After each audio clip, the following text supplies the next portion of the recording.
আবার আসিব ফিরে ধানসিঁড়িটির তীরে এই বাংলায়। আবার আসিব ফিরে ধানসিঁড়িটির তীরে এই বাংলায়। হয়তো মানুষ নয়, হয়তো শঙ্খ চিল শালিকের বেশে আবার আসিব ফিরে ধানসিঁড়িটির তীরে এই বাংলায়। প্রিয় সুধী, আমন্ত্রণ জানাচ্ছি বাংলার মুখ কবি জীবনানন্দ দাশের প্রয়াণ দিবসে শব্দশ্রুতি অন্তর্জাল পর্ব 12 দেখার জন্য।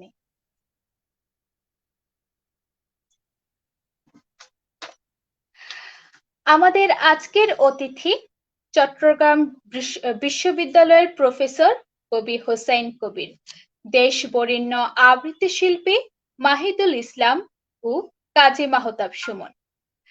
আমি সবার প্রতি আন্তরিক অভিনন্দন এবং কৃতজ্ঞতা প্রকাশ করছি।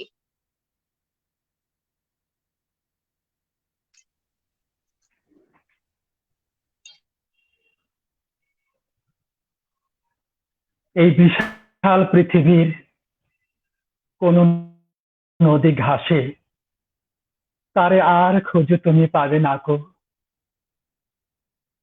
বিশালাক্ষী দিয়েছিল বর, তাই সে জন্মেছে নীল বাংলার ঘাস আর ধানের ভিতর। বাংলার মুখ কবি জীবনানন্দ দাশের ৬৬তম প্রয়াণ দিবসে শব্দশ্রুতি অন্তর্জাল পর্ব 12 দেখার জন্য সবাইকে সাদর আমন্ত্রণ জানাচ্ছি। কবি জীবনানন্দ দাশ আধুনিক মন ও মননের প্রতিভু। তার কবিতার অন্তর্ক্লান্তি আধুনিক জীবন যন্ত্রণাকৃষ্ট মনকে সান্ত্বনা দেয়, প্রবোধ দেয়।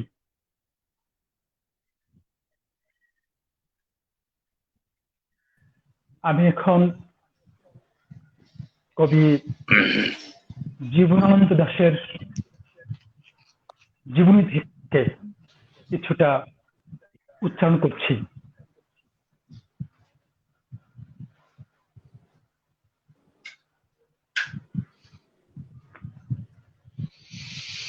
কবি জীবনানন্দ দাশ ৯৩ খ্রিস্টাব্দে বরিশালে জন্ম। পিতা সত্যানন্দ দাশ, মাতা কুসুম কুমারী দাস।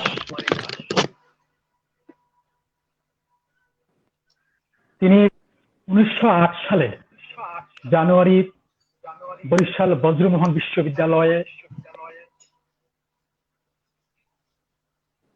বজ্রমোহন বিদ্যালয় অল্প বয়সে সন্তানদের বিদ্যালয়ে ভর্তি করার বিরোধী, তাই এই বিলম্ব। সমস্ত বাল্য শিক্ষাকাল অতিবাহিত হয়েছে মায়ের তত্ত্বাবধানে।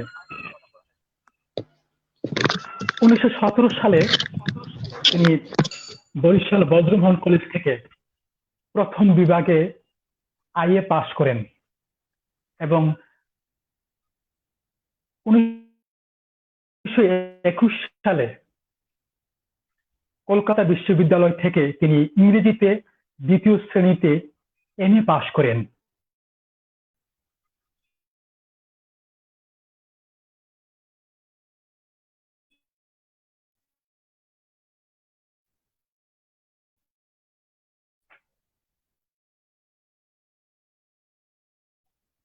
কলকাতার সিটি কলেজে ইংরেজি বিভাগ থেকে আশুকান্দ এমএসসি পড়াবার জন্য এলেন। তখন উভয়ে একত্রে থাকতেন।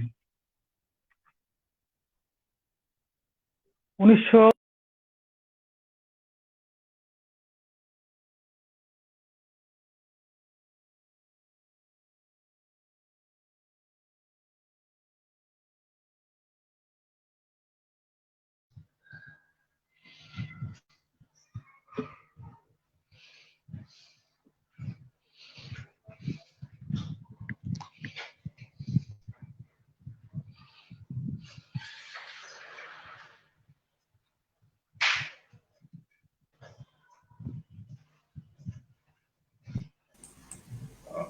মোস্তফার তো মানে নেটওয়ার্ক প্রবলেম হয়ে গেছে। রবীন্দ্রনাথ কবিতার প্রথম সংখ্যা পরে বুদ্ধদেব বসুকে যে দীর্ঘ ওখানে লেখেন, যে দীর্ঘ পত্র লিখেন, তাতে কমেন্টস একটা কমেন্টসে যাও, দেখ কমেন্টস একটা লিংক।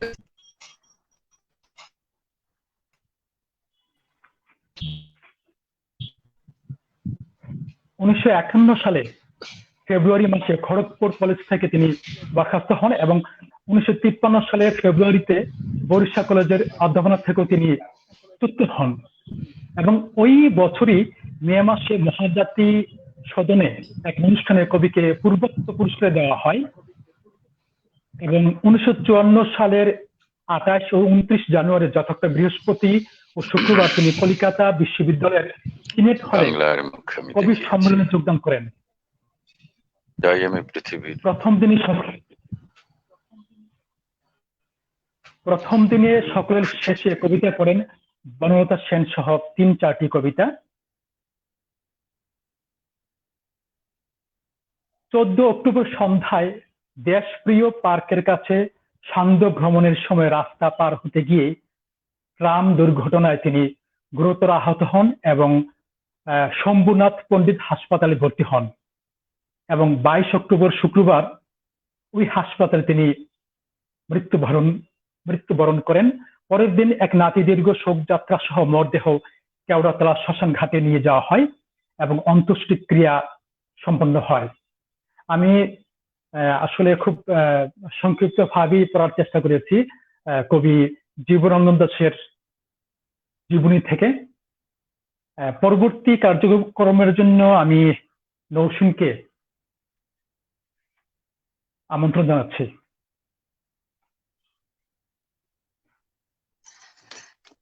এখন আমরা আবৃত্তি শুনব প্রথমেই মাহিদুল ইসলামের কাছে।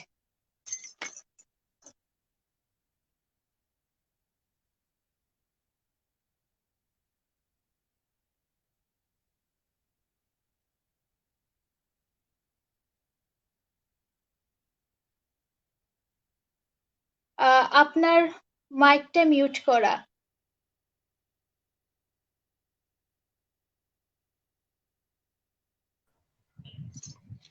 ধন্যবাদ। আবৃত্তি করছি বাংলার মুখ আমি, রূপসী বাংলা থেকে। বাংলার মুখ আমি দেখিয়াছি, তাই আমি পৃথিবীর রূপ খুঁজিতে যাই না আর।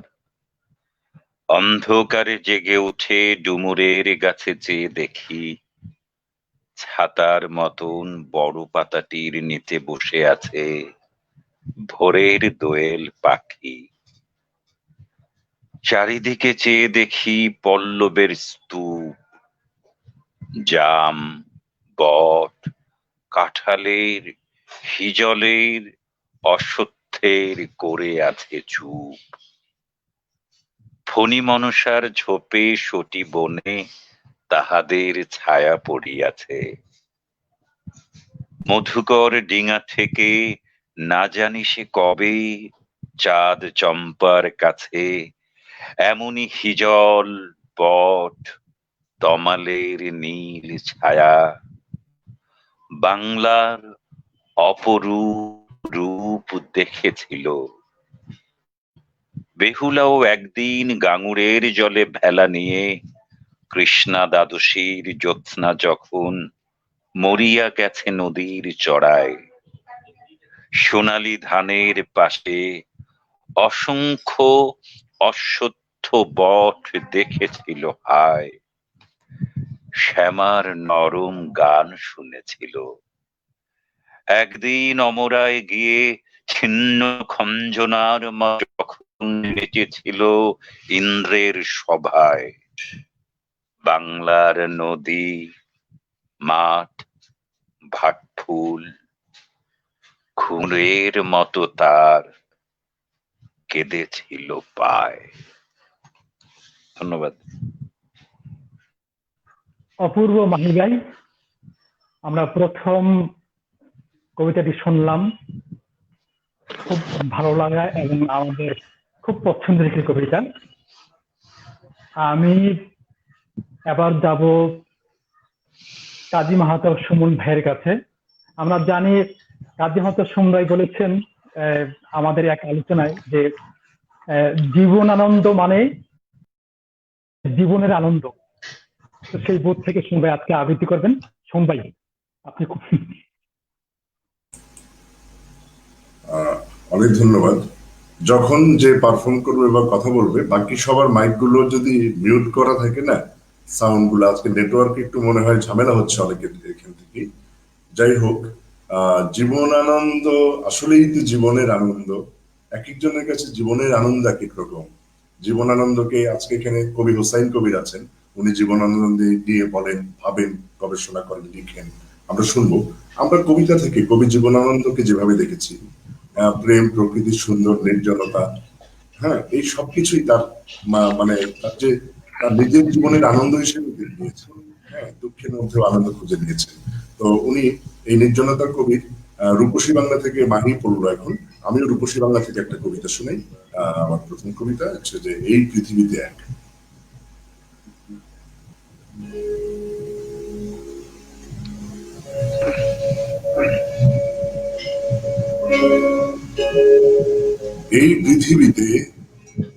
এই পৃথিবীতে এক স্থান আছে সবচেয়ে সুন্দর, করুণ। সেখানে সবুজ ডাঙা ভরে আছে, মধুকুপি ঘাসে অবিরল। সেখানে গাছের নাম কাঁঠাল, অশ্বত্থ, বট, জারুল, হিজল। সেখানে ভোরের মেঘে নাটার রঙের মতো জাগিছে অরুণ। সেখানে বারুণী থাকে গঙ্গাসাগরের বুকে। সেখানে বরুণ, কর্ণফুলী, ধলেশ্বরী, পদ্মা জলাঙ্গিরে দেয় অবিরল জল। সেইখানে শঙ্খচিল পানির বনের মতো হাওয়ায় চঞ্চল। সেইখানে লক্ষ্মী পেঁচা ধানের গন্ধের মতো তরুণ। সেখানে লেবুর শাখা নুয়ে থাকে অন্ধকারে ঘাসের উপর। সুদর্শন উড়ে যায় ঘরে তার অন্ধকার সন্ধ্যার বাতাসে। সেখানে হলুদ শাড়ি লেগে থাকে রূপসীর শরীরের পর। শঙ্খ মালা নাম তার। এ বিশাল পৃথিবী কোন নদী ঘাসে তারে আর খুঁজে তুমি পাবে না কো। বিশালাক্ষী দিয়েছিল বর, তাই সে জন্মেছে নীল বাংলার ঘাস আর ধানের ভিতর। এই পৃথিবীতে এক স্থান আছে, নাম রেখেছি বাংলাদেশ। ধন্যবাদ। অপূর্ব সুমন ভাই, এই পৃথিবীতে এক স্থান আছে, নাম রেখেছি বাংলাদেশ। মানে বাংলাদেশের প্রকৃতির যেন আমাদের কবি জীবনানন্দ দাশের সাথে মিলে যায় সবকিছুতেই।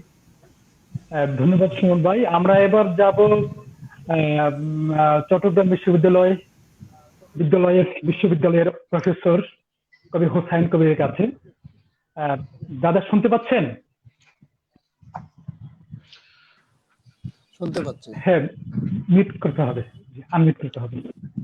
আচ্ছা, একটু মোস্তফা, আমি একটু কথা বলি। সুমন, নেটওয়ার্কের সমস্যা হচ্ছে কোথায়? মোস্তফার ওখানে সমস্যা হচ্ছে নাকি আমার এখানে হচ্ছে? আমি না বুঝতে পারছি না। সুমন, আমি যে কবিতা পড়েছি তা কি শোনা গেছে?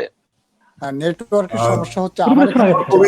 সুমনের নেটওয়ার্ক কবিতা শোনা গেছে, একটু নয়েজ। নেটওয়ার্কের সমস্যাটা কোথায়? মোস্তফার ওখানে? মোস্তফার ওখানেও হচ্ছে নয়েজ থাকবে, সারফেস নয়েজ আছে বারান্দার, কিন্তু বাইরের রাস্তার সাউন্ড ঢুকবে। সারফেস নয়েজ ঠেকানো যাবে না, রাস্তার সাউন্ড ঢুকবে। কিন্তু নেটওয়ার্কটা কি আছে? সমস্যা যেটা হচ্ছে ওটা কি মোস্তফার ওখানে নাকি আমার এখানে? আমি ওটা বুঝতে পারছি। নেটওয়ার্কের অনেক সমস্যা পাচ্ছি। তোমাদের দুই দিকে মোস্তফার ওখানে মনে হয় না? মোস্তফার এখানেও আছে, তোমার এখানেও একটু আছে।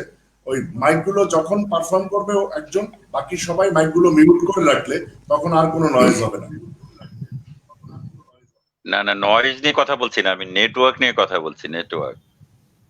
হ্যাঁ, নেটওয়ার্ক আমরা দেখেছি যে মোস্তফা দু একবার আটকে গেছে, তুমিও দু একবার বাইরে চলে গেছো, মানে নেটওয়ার্কের বাইরে। ওহ, ঠিক আছে, দেখা যাক কি হয় সামনে। ওকে, ধন্যবাদ। জি দাদা। আচ্ছা, হ্যাঁ, আমরা পরপর দুটো কবিতা শুনেছি এবং এই দুটো কবিতা আসলে জীবনানন্দ দাশকে বলা হয় নির্জনতার কবি, তাকে বলা হয় বেদনা জাগানোর কবি। আসলে সেই বেদনা জাগানোর বিষয়টি আসলে নির্জনতায় বেদনা আমি মনে করি যে সরব করবার এক কবি হচ্ছে জীবনানন্দ দাশ। আবার যখন বাংলার মুখ দেখিয়াছি, এই উচ্চারণের ভিতরে আমরা দেখতে পাই তিনি বার ফিরে ফিরে বাংলার নদী মাঠ প্রান্তরে ফিরে ফিরে আসতে চেয়েছেন। এই যে আসতে চাওয়া, এই আসতে চাওয়া কিন্তু অন্যরকম। আমরা জানি জীবনানন্দ দাশ 30-এর আধুনিক কবিদের যে পঞ্চ পাণ্ডব বলা হয়, 5জন কবির নাম আমরা উচ্চারণ করি, তার মধ্যে তিনিও একজন। সময়কার হয়েও তিনি কিন্তু তাদের মতো নন, তিনি সম্পূর্ণই আলাদা। প্রকরণে, চিত্রকল্পে, উপমায়, অনুষঙ্গে। এবং এই যে আমরা জানি যে আধুনিক কবিদের বিরুদ্ধে এক ধরনের অভিযোগ উত্থাপিত হয় ইউরোকেন্দ্রিক, পশ্চিমা দুনিয়া থেকে ধার করে নিয়ে আসা কবিতার কাঠামো, চিত্রকল্প, ওর ভেতর দিয়ে তার শরীর নির্মাণ হয়েছে। কিন্তু জীবনানন্দ দাশ পুরো শরীরটাই হচ্ছে এই বাংলার নদী মাঠ প্রান্তর। আর কেন যেন মনে হয় মাঠ প্রান্তরে তিনি 1000 বছর ধরে হাঁটছেন। আমরা অনেক সময় একটা কবিতা নিয়ে, আমি এই কবিতাটা প্রসঙ্গে একটু বলি, বনলতা সেন কবিতা। আমরা প্রায় বলি যে এই কবিতা হচ্ছে প্রেমের কবিতা, যেহেতু একটি নাম আছে, নারীর নাম। বনলতাকে খুঁজতে যাচ্ছেন অনেকেই, কেউ বলছেন তিনি নাটোরের, কেউ বলছেন টিকা। আমার একজন পরিব্রাজক বিশ্ব ভ্রমণ করছেন, বাংলার মুখ নিয়ে তিনি বিশ্ব ভ্রমণ করছেন। তিনি 1000 বছর ধরে পৃথিবীর পথে পথে হাঁটছেন। তিনি ধরিত্রীর কোথাও স্থিত হতে চাচ্ছেন। এই ধরিত্রীর অপর নামটি হচ্ছে বনলতা সেন। ধরিত্রী তো নারী, পৃথিবী তো নারী, সেই পৃথিবীর রূপটাকে তিনি নারী হিসাবে কল্পনা করেছেন। এই যে কল্পনা, এই কল্পনার ভেদ দিয়ে তিনি যেমন বন্যার রঙে আমাদেরকে অবগাহন করছেন, তেমনি আবার পৃথিবীর প্রান্তরে প্রান্তরে হাঁটিয়ে নিয়ে যাচ্ছেন, আবার ঘুরে ফিরে বাংলায় ফিরে আসছেন। সেই বেদনা বোধের বিষয়গুলো যখন এভাবে উঠে আসে, পৃথিবীর সব রং নিভে গেলে পাণ্ডুলিপি করে আয়োজন, তখন গল্পের পরে জ্যোতির রঙে ঝিলমিল, সব পাখি ঘরে আসে, সব নদী পুরায়ে, এ জীবনের সব লেনদেন, থাকে শুধু অন্ধকার, মুখোমুখি বসিবার বনলতা সেন। পরিষ্কার এই যে এই বনলতা সেন হচ্ছে স্থিত হতে চাচ্ছেন কবি, ফিরে পেতে চাচ্ছেন কবি। সমগ্র পৃথিবী পরিভ্রমণ শেষে ধরিত্রীর কোনো এক তিনি স্থিত হতে চাচ্ছেন। এমনই এক কবি। আমরা বলি যে তিনি বেদনা জাগানোর কবি, আমি বলি তিনি নির্জনতার কবি। আমি কিন্তু তাকে নির্জনতার কবি ওভাবে বলি না, তিনি নির্জনতায় বেদনা সরব করার কবি, যেখানে আমরা নিত্য অবগাহন করি এবং আগামী দিনের যে প্রজন্ম তারাও সেখানে অবগাহন করবে, ওর ভেতর দিয়ে যাবে। কেন বলেছি যে পঞ্চ পাণ্ডব? যেমন আধুনিক কবিদের একটা জিনিস বলি, আধুনিক চিত্রশিল্পী বা আধুনিক কবি বাংলাদেশের অনেকের কবিতায় যদি নামগুলো মুছে দিয়ে একটি পাত্র হয়, সেখান থেকে বের করে আনা হয়, অনেক কিন্তু কার কোনটা কবিতা বোঝা যাবে না যদি সঠিক তার পয়েটিক ডিকশন না দাঁড়ায়। জীবনানন্দ দাশ কিন্তু ওরকম না, তার প্রতিটি শব্দে তাকে প্রতিটি উপমায় তাকে চেনা যায়, প্রতিটি চিত্রকল্পে তাকে চেনা যায়, উটের গ্রীবার মতো। তারপরে আপনার সেই বার্ড ফুল, তারপরে সটি বনে, এরকম অজস্র উপমা। এই উপমার ভেতর দিয়ে তাকে ধরা যায়, স্পর্শ করা যায়, শরীরের সাথে মিশে যায়। এ কবি, ওই কারণেই বলেছিলাম যে পঞ্চ পাণ্ডব ওই সময়কার আধুনিক কবিদের সাথে তিনি সহযাত্রী হয়েও তাদের মত নন। তিনি একেবারে আলাদা, রূপ রঙে, উপমা, প্রকরণে, কবিতার শরীর নির্মাণে সম্পূর্ণভাবে আলাদা। তাকে আলাদাভাবেই চেনা যায়। আবারও বলবো কথা, এবার কবিতা শুনবো। দুজন আবদার আমার সাথে, আমি তাদের ভক্ত, মাহি এবং মাহতাব। দুজনেরই কবিতা আমার পছন্দ, তাদের পাঠ অসম্ভব আমার পছন্দ। মাহি মনে হয় এখন নেই। মাহি ভাই কোথায় গেলেন? হ্যাঁ, মাহি ভাই আসবে। তাহলে আমরা এখন সুমন ভাইয়ের কাছে যাব। সুমন ভাই, আমাদের একটু কথা আছে, আপনার প্রতি একটা আবদারও আছে। কবিতা, মানে অন্ধকার কবিতাটি পড়ার জন্য যে কোনো একটা সময় যদি সম্ভব হয়, আজকে আপনার ইয়েতে থাকলে আর কি। সুমন ভাই, জি শুনবে, আপনাকে শুনবে এখন। ওই যে কবি হুসাইন কবির যে বলছিলেন, চমৎকার করে বললেন যে পঞ্চ পাণ্ডবের সময় থেকেও সে আলাদা। জীবনানন্দ আসলেই আলাদা। এবং আরেকটা কথা উনি বললেন, এটা আমার কাছে সবচেয়ে মনে ধরেছে। আমরা তো এত কবিতা, মানে কবিতাটাকে ইন্টারপ্রেট করতে গেলে তখন দেখি আর কি যে অনেক কবির কবিতার মধ্যেও কিন্তু জীবনানন্দ দাশের কবিতাকে স্বতন্ত্র করে চেনা যায়। বলে না দিলেও, উপরে নাম লেখা না থাকলেও, কোনো টাইটেল না থাকলেও, কে লিখেছে না বলে দিলেও, ওটা খুলে যদি ধরা হয়, যারা কবিতার পাঠক তারা বুঝতে পারবেন সেটা হচ্ছে জীবনানন্দ দাশ। এটা হচ্ছে কাব্য ভাষা, এটা হচ্ছে একজন কবির আইডেন্টিটি। অনেক সাধনা করেও, কিন্তু অনেক বছর চর্চা করেও অনেক ভালো, মানে প্রতিষ্ঠিত কবিও কিন্তু কাব্য ভাষা নির্মাণ করতে পারেন না বলে আমার মনে হয়েছে কবিতার পাঠক হিসেবে। তো জীবনানন্দ দাশ। সুমনের কথার মাঝখানে একটু ঢুকি। সুমন খুবই গুরুত্বপূর্ণ একটি কথা বলেছে। মানে আমি যদি 30 দশক থেকেই ধরি, 30 দশক থেকে আজকে এই 2020, এপার বাংলা ওপার বাংলা মিলিয়ে আমরা যদি সকল কবির কবিতা পড়ি, মনে হয় 10 জন কবি বা 20 জন কবি পাওয়া যাবে কিনা যে তার নিজস্ব একটা স্টাইল বা নিজস্ব একটা কাব্য ভাষা তিনি দাঁড় করাতে পেরেছেন। আমি তো বলতে পারি শামসুর রহমান, সৈয়দ শামসুল হক, এই দুজনকে চেনা যায়, জীবনানন্দ দাশকে চেনা যায়, আবুল হাসানকেও আমরা চিনতে শুরু করেছিলাম মাত্র। ধন্যবাদ সুমনের এই বিশ্লেষণের জন্য। আমিও তাই মনে করি যে জীবনানন্দ দাশের একটি পংক্তি দেখলে বোঝা যাবে যে এটা তারই লেখা, আর কেউ লেখা। যদি 3টি শব্দে একটি পংক্তির আংশিক একটি একটি অক্ষর ভিতরে একটি কবিতার পূর্ণাঙ্গ চলনও দরকার নেই, একটি অংশ দেখলে বোঝা যাবে যে এটা জীবনানন্দ দাশের লেখা। এতটুকু যুক্ত করলাম। একদম ঠিক আছে, একদমই সেটা এইভাবেই হচ্ছিল কথাটা, যে কবি হুসাইন কবির যে কথাটা বলেছিলেন তার সূত্র ধরে বলছিলাম আমি, এবং মাহি এখানে যুক্ত করলো। এটা সত্য যে একটা মানুষ, মানে যে অঙ্গনেরই হোক সে, মানে শিল্প সাহিত্য সংস্কৃতি নিয়ে যখন সে কাজ করে, তার একটা নিজস্ব স্টাইল বা তার নিজস্ব প্রকাশ যদি তৈরি না হয়, যেটা দিয়ে তাকে অন্য 10 জনের ভিড়েও আলাদা করে চেনা যাবে, আসলে সত্যিকার অর্থে ওই মানুষগুলো টিকে থাকে সময়ের বিচারে, ওইটাই হয়ে যায়। তো জীবনানন্দ দাশ হচ্ছেন এরকম একজন বিরল মানুষ। কবি হোসেন কবি বলছিলেন পঞ্চ পাণ্ডব, বলেছিলেন যে পঞ্চ পাণ্ডবের মধ্যে তিনি আলাদা। আমার কাছে পঞ্চপাণ্ডবের মধ্যে আলাদা শব্দটা শুনে মনে হলো যে মহাভারতের এই পঞ্চপাণ্ডব চরিত্রে বেড়ে যে আলাদা চরিত্রটি আছে, যাকে আমরা মনে রাখি কর্ণ, জীবনানন্দকে আমার কর্ণই মনে হয়। জীবনানন্দ হচ্ছে মহাভারতের কর্ণ চরিত্রের মতো, যিনি তার কাব্য ভাষা নির্মাণে এবং সমগ্র জীবন দিয়ে কবিতাকে ধারণ করে, হ্যাঁ, নিজে আত্মহতি দিয়েছেন কবিতার কাছে, জীবনের কাছে। তো আমি জীবনানন্দের কাব্য ভাষা যখন প্রশ্ন এসেছে, মাহির পড়ার কথা ছিল, মাহির একটু গ্যাপে গিয়ে মানে একটু বাইরে, আমি ঢুকে গেছি। তো মাহি বন্ধু, আমি কবিতাটা পড়ে। আচ্ছা, আমি এখন প্রস্তুত আছি। আমি আমার ওয়াইফাই সমস্যা হচ্ছিল, আমি এটা বদলে এখন ডাটা ফরম্যাটে আসলাম, দেখি এখন আর নেটওয়ার্ক সমস্যা হবে না।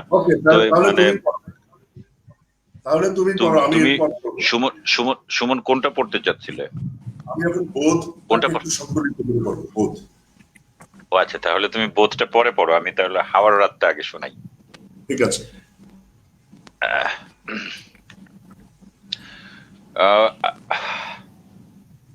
শব্দশ্রুতি আয়োজিত এই অনুষ্ঠানে যারা এতক্ষণে যুক্ত হয়েছেন তারা এতক্ষণে বুঝে গেছেন আমি আর মাহতাব সুমন বন্ধু, আবৃত্তির বন্ধু, ব্যক্তিগত জীবনে বন্ধু।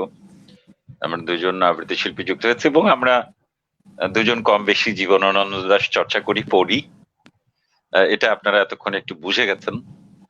আজকের অনুষ্ঠানে যুক্ত হতে পেরে ভালো লাগছে। আপনাদের সবাইকে অনেক শুভেচ্ছা, অভিবাদন জানাচ্ছি প্রিয় দর্শক।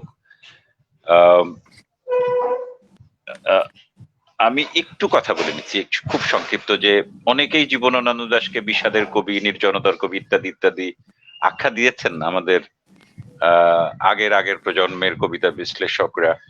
কিন্তু জীবনানন্দ দাশের যদিও খুবই মৃদুভাষী ছিলেন, তার যতটুকু নিজের সম্পর্কে লেখা পাওয়া যায় তা পড়লে জীবনানন্দ দাশও কিন্তু তার বিনীত প্রতিবাদ জানিয়েছেন খুবই নিম্ন, যে আসলে তা না, তার কবিতা ভালোভাবে পড়লে দেখা যায়, বোঝা যায়, উপলব্ধি করা যায় যে জীবনানন্দ দাশ নির্জনতার কবি হতে পারে কিন্তু বিষণ্ণতার কবি না, বেদনার কবিতা নয়।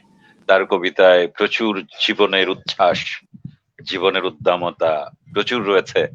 এমনকি সুমন একটু পরে যে কবিতাটি পড়বে বোধ, হ্যাঁ, কবিতার চলন, কবিতার নির্মাণ মনে হবে একরকম, কিন্তু কবিতার বক্তব্য কিন্তু শ্রোতাকে অন্য জায়গায় নিয়ে যাবে। এবং আমি এখন যে কবিতাটি পড়বো হাওয়ার রাত, যে কারণে আমি পড়ছি, বোধ পড়ার আগে আমি হাওয়ার রাত পড়ে নিচ্ছি।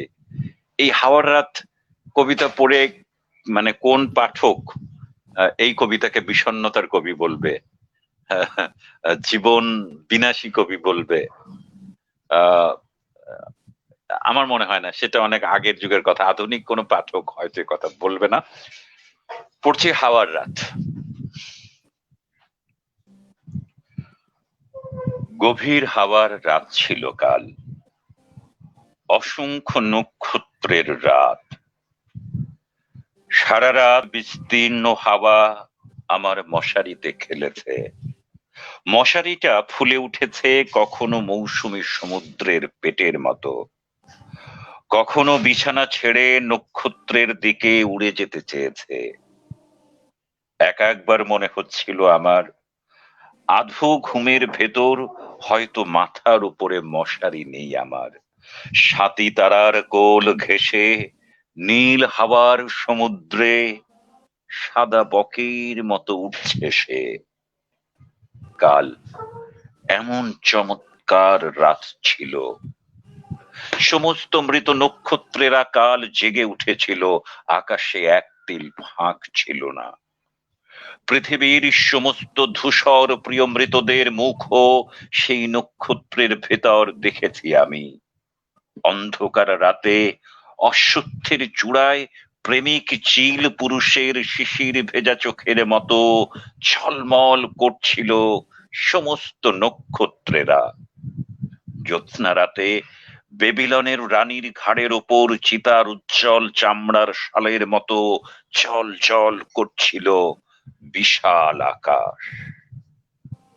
কাল এমন আশ্চর্য রাত ছিল, যে নক্ষত্রেরা আকাশের বুকে হাজার হাজার বছর আগে মরে গিয়েছে, তারাও কাল জানালার ভেতর দিয়ে অসংখ্য মৃত আকাশ সঙ্গে করে এনেছে। যে রূপসীদের আমি এশিরিয়ায়, মিশরে, বিদিশায় মরে যেতে দেখেছি, কাল তারা অতি দূরে আকাশের সীমানায় কুয়াশায় কুয়াশায় দীর্ঘ বর্ষা হাতে করে কাতারে কাতারে দাঁড়িয়ে গিয়েছে, যেন মৃত্যুকে দলিত করবার জন্য, জীবনের গভীর জয় প্রকাশ করবার জন্য, প্রেমের ভয়াবহ গম্ভীর স্তম্ভ তুলবার জন্য। আড়ষ্ট অভিভূত হয়ে গেছি আমি, কাল রাতের প্রবল নীল অত্যাচার আমাকে ছিঁড়ে ফেলেছে যেন। আকাশের বিরামহীন বিস্তীর্ণ ডানার ভিতর পৃথিবী কিকের মতো মুছে গিয়েছে কাল। আর উত্তুঙ্গ বাতাস এসেছে আকাশের বুক থেকে নেমে আমার জানালার ভিতর দিয়ে সাই সাই করে সিংহের হুঙ্কারে উৎক্ষিপ্ত হরিত প্রান্তরের অজস্র জেব্রার মতো। হৃদয়ে ভরে গিয়েছে আমার বিস্তীর্ণ ফেল্টের সবুজ ঘাসের গন্ধে, দিগন্ত প্লাবিত বলিয়ান রৌদ্রের আঘ্রাণে, মিলন উন্মত্ত বাহিনীর গর্জনের মতো অন্ধকারের চঞ্চল বিরাট সজীব রোমশ উচ্ছ্বাসে, জীবনের দুর্দান্ত নীল মত্ততায় আমার হৃদয় পৃথিবী ছিঁড়ে উড়ে গেল। নীল হাওয়ার সমুদ্রে স্ফীত মাতাল বেলুনের মতো গেল উড়ে।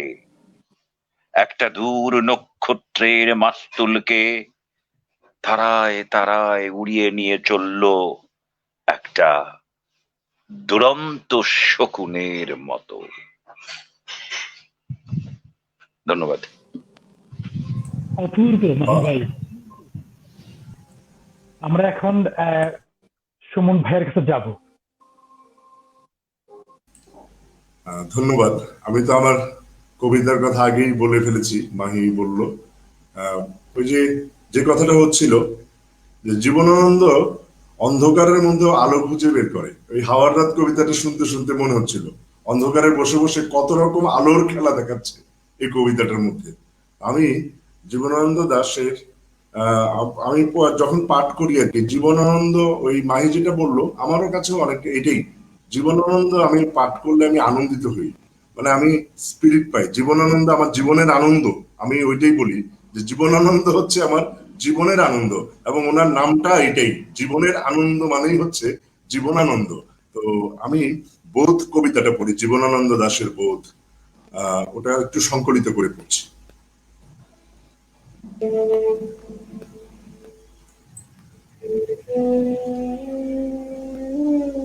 আলো অন্ধকারে যায়, আলো অন্ধকারে যায়, মাথার ভিতরে স্বপ্ন নয়, কোন এক বোধ কাজ করে। স্বপ্ন নয়, শান্তি নয়, ভালোবাসা নয়, হৃদয়ের মাঝে এক বোধ জন্ম লয়। আমি তারে পারি না রাতে, সে আমার হাত রাখে হাতে। আজ তুচ্ছ হয়, বন্ধ মনে হয়, সব চিন্তা প্রার্থনার সকল সময় শূন্য শূন্য মনে হয়। সহজ লোকের মতো কে চলিতে পারে, কে থামিতে পারে এই আলোয় আধারে। সহজ লোকের মতো, তাদের মতন ভাষা কথা কে বলিতে পারে আর? কোন নিশ্চয়তা কে জানিতে পারে আর? শরীরের স্বাদ, শরীরের স্বাদ কে বুঝিতে চায় আর? প্রাণের আল্লাহ সকল লোকের মতো কি পাবে আবার? সকল লোকের মতো বীজ বুনিয়ার স্বাদ কই? ফসলের আকাঙ্ক্ষায় থেকে শরীরে মাটির গন্ধ মেখে, শরীরে জলের গন্ধ মেখে, উৎসাহে আলোর দিকে চেয়ে চাষার মতো প্রাণ পেয়ে কি আর রহিবে জেগে পৃথিবীর পরে? স্বপ্ন নয়, শান্তি নয়, কোন এক বোধ কাজ করে মাথার ভিতরে। সকল লোকের মাঝে বসে আমার নিজের মুদ্রা দোষে, আমার নিজের মুদ্রা দোষে আমি একা হতেছি আলাদা। আমারই চোখেই শুধু ধাঁধা, আমার পথেই শুধু বাধা। জন্মিয়াছে যারা এই পৃথিবীতে সন্তানের মতো হয়ে, সন্তানের জন্ম দিতে দিতে যাহাদের কেটে গেছে অনেক সময়, কিংবা আজ সন্তানের জন্ম দিতে হয় যাহাদের, কিংবা যারা পৃথিবীর বীজ খেতে আসিতেছে চলে, জন্ম দেবে বলে, তাদের হৃদয়, তাদের হৃদয় আর মাথার মতন আমার হৃদয় নাকি? তবু কেন এমন একাকী? তবু আমি কেন এমন একাকী? হাত তুলে দেখিনি কি চাষার লাঙল, বালতিতে টানিনি কি জল, কাস্তে হাতে কতবার যাইনি কি মাঠে? মেছোদের মতো আমি কত নদী ঘাটে ঘুরিয়াছি, পুকুরের পানা শ্যাওলা আষ্টে ঘাসের ঘ্রাণ গায়ে গিয়াছে জড়াই। এইসব স্বাদ, এইসব স্বাদ, এসব পেয়েছি আমি বাতাসের মতন। অবাধ অগাধ রয়েছে জীবন নক্ষত্রের তলে শুয়ে, ঘুমায়েছে মন একদিন। এইসব স্বাদ জানিয়াছি একদিন, অবাধ অগাধ। তবুও সাধনা ছিল, তবুও সাধনা ছিল একদিন এই ভালোবাসা। আমি তার উপেক্ষার ভাষা, আমি তার ঘৃণার আক্রোশ। অবহেলা করে গেছি যে নক্ষত্র, নক্ষত্রের দোষ আমার প্রেমের পথে বারবার দিয়ে গেছে বাধা, আমি তা ভুলিয়া গেছি। আমি সব দেবতারে ছেড়ে, সব দেবতারে ছেড়ে আমার প্রাণের কাছে চলে আসি। আমি সব দেবতারে ছেড়ে আমার প্রাণের কাছে চলে আসি, বলি আমি এই হৃদয় রে, সে কেন জলের মতো ঘুরে ঘুরে একা কথা কয়। অবসাদ নাই তার, নাই তার শান্তির সময়। কোনদিন ঘুমাবে না, ধীরে শুয়ে থাকিবার স্বাদ পাবে নাকি? পাবে না আল্লাহ মানুষের মুখ দেখে কোনদিন, মানুষের মুখ দেখে কোনদিন, শিশুদের মুখ দেখে কোনদিন। এই বোধ, এই বোধ, এই স্বাদ পায় সে কি অগাধ অগাধ। ধন্যবাদ। অপূর্ব মুগ্ধতার সঙ্গে শুনছিলাম আমরা কাজী মাহতাব সুমনের পরিবেশনা। এবার আমি যাব কবি হোসেন কবিরের কাছে।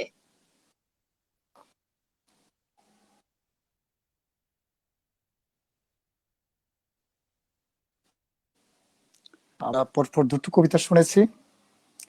এইমাত্র যে কবিতাটি শুনলাম সেটি বোধ কবিতা, তার আগের কবিতাটি হাওয়ার রাত।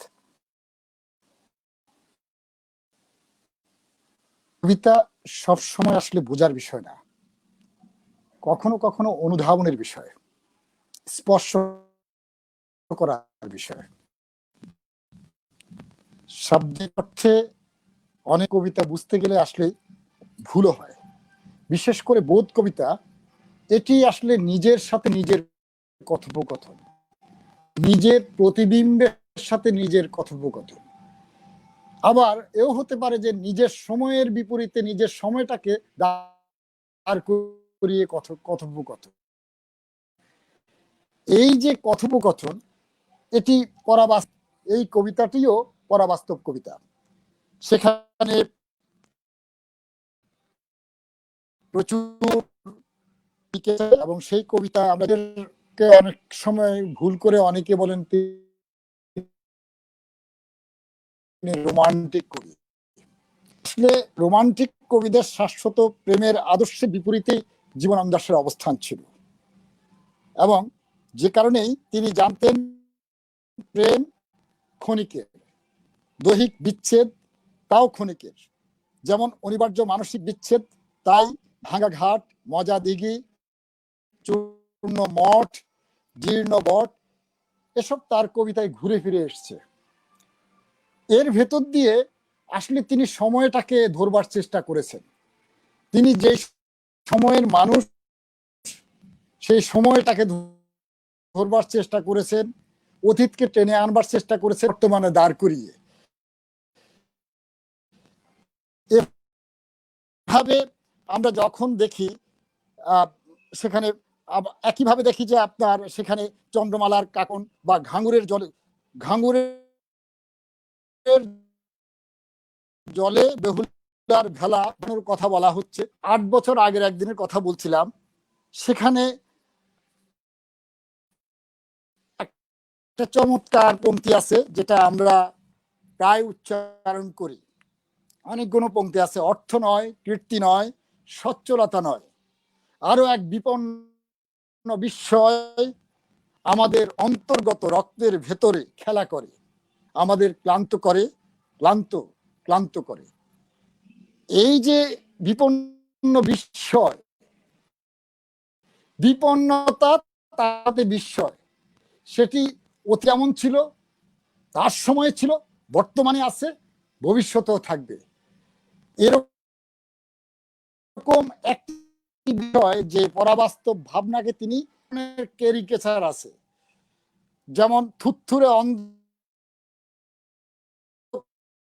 অন্ধ পেঁচায় এসে বলেনি কি বুড়ি চাঁদ গেছে বুঝি বেনো জলে ভেসে, চমৎকার, ধরা যাক দু একটা ইঁদুর এবার।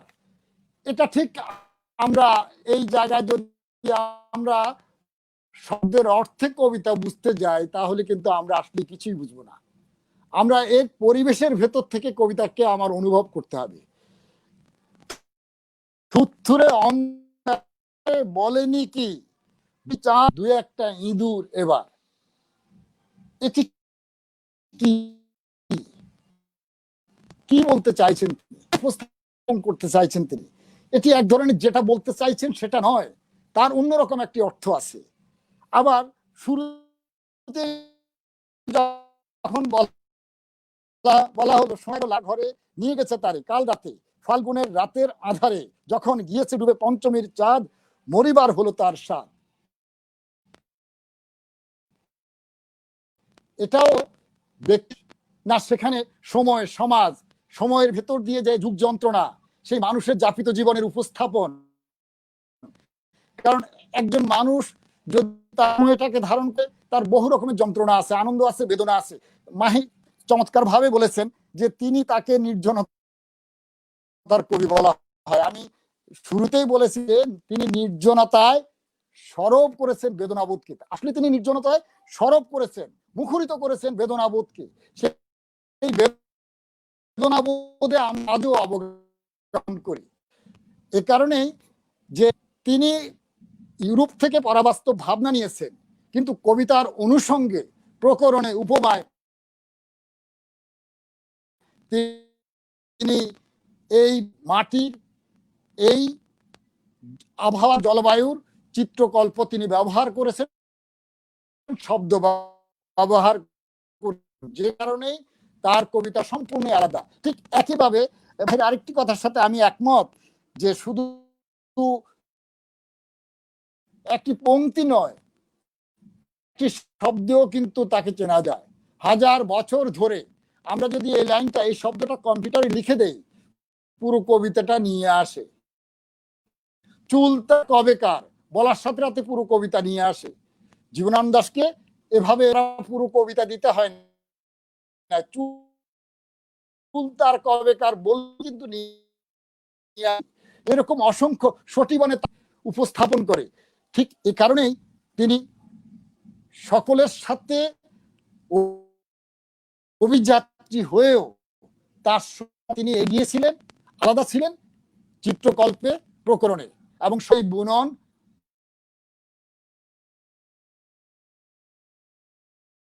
সবার চেয়ে আলাদা, একদমই আলাদা। বারবারই বলা হয় যে তিনি কবিদের কবি। হ্যাঁ, কবিদের কবি, তাকে পাঠ করতে হবে, কিন্তু তার মতো করে অতিক্রম করা যাচ্ছে। আবার তাকে যদি কেউ যদি নতুন কবি হতে হয়, তাকে অতিক্রম করতে হবে। শামসুর রহমানের কথা এসছে, সৈয়দ শামসুল হকের কথা এসছে।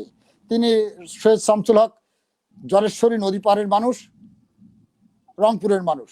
সেই অঞ্চলের ভাষাকে কবিতায় পরাণের গহীনের ভেতরে তাকে আলাদাভাবে চেনা যায় মূলত ভাষার কারণে, ওই ভাষা শৈলীর কারণেই।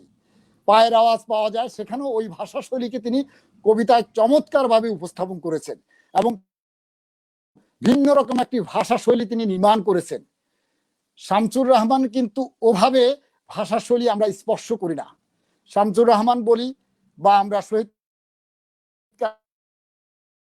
বলি বা যারা একই কাছাকাছি, আবুল হাসান কিন্তু আলাদা। আবুল হাসানের যন্ত্রণা, বেদনা সবকিছু আলাদাভাবে এসছে, খুব অল্প সময় ছিলেন। কিন্তু আমরা যদি জীবনানন্দ দাশের বিপরীতে যদি দেখি, আমি আমার নিজের মতে বলছি, সেখানে আমি দেখি যে এপার ওপার দুপারেই সৈয়দ হচ্ছেন পরের একজন কবি, যিনি ভাষা ভঙ্গিমায়, শব্দ চয়নে সম্পূর্ণভাবে আলাদাভাবে নিজেকে উপস্থাপন করতে পেরেছেন, জীবনানন্দকে অতিক্রম করতে পেরেছেন। আমাদের সময়ও আমরাও অনেকেই জীবনানন্দকে অতিক্রম করা সম্ভব হচ্ছে না।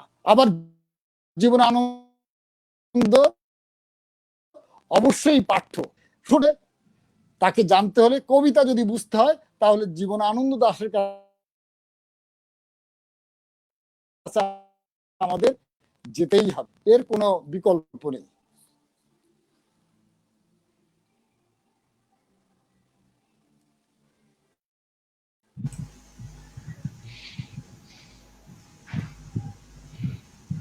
শোনা যাচ্ছে না? একদম শোনা যাচ্ছে,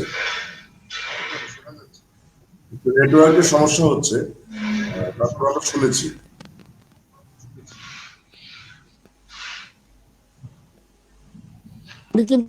হোস্টিং যারা করছে ওদের ওখানে নেটওয়ার্ক বেশি সমস্যা বলছিলাম হচ্ছে। তখন কি শোনা যায়নি? আমি তো কথা শেষ।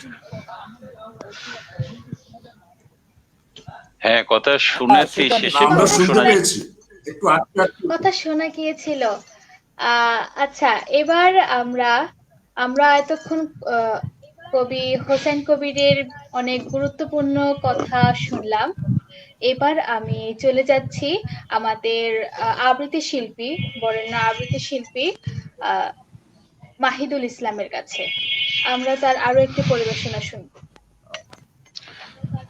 আচ্ছা, বন্ধুর কাছে আমি একটু পারমিশন নিব। বন্ধু একটু বলি, তুমি শুরু করার আগে বলো। বন্ধু একটু বলি, তুমি একটু শুনো। এটা হচ্ছে আমার 10:30 থেকে আরেকটা লাইভ আছে দাসের। আমি চাচ্ছি যে আমাকে যদি তুমি এখন একটু দাও, আমি একটা কবিতা পরে বিদায় নেব, তুমি বাকি সময়টা কভার করো, মানে থাই থেকে অনুষ্ঠানটা শেষ করো। আমি এটা একটু চাচ্ছি। না, তোমার অনুষ্ঠান 10:30টায় না? 10:30টায়। তুমি 10:30, 10:25 পর্যন্ত থাকবা আমাদের সাথে। 10:25 পর্যন্ত থাকবা আমাদের সাথে। তুমি একটু রেস্ট নিতে হবে তো বন্ধু। আর আচ্ছা, তুমি পড়ো কবিতা, অসুবিধা নেই, কিন্তু রেস্ট আর কি, শিল্পীদের জীবনে তো রেস্ট বিশ্রাম একবারে। আমি এটা আমার শেষ পরিবেশনাটা করছি, বিশ্রাম তো একবারে। একদম একদম। ধন্যবাদ বন্ধু, আমি তোমার থেকে চেয়ে নিলাম। আমি এটা আমার শেষ পরিবেশনা এই জীবনানন্দ দাশের বেলা বেলা কাল বেলা থেকে পড়ছি ইতিহাস যার কবিতাটা।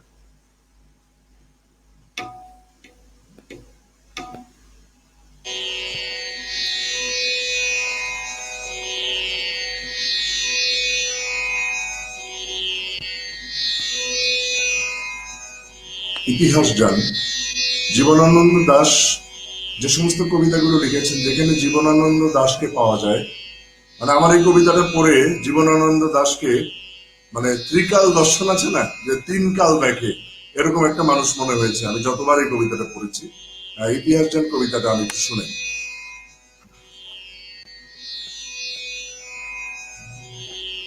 সেই শৈশবের থেকে এইসব আকাশ, মাঠ, রৌদ্র দেখেছি, এইসব নক্ষত্র দেখেছি, বিস্ময়ের চোখে চেয়ে কতবার দেখা গেছে মানুষের বাড়ি, রোদের ভিতরে যেন সমুদ্রের পারে পাখিদের বিষণ্ণ শক্তির মতো আয়োজনে নির্মিত হতেছে কোলাহলে, কেমন নিশীথ উৎসবে মেতে ওঠে।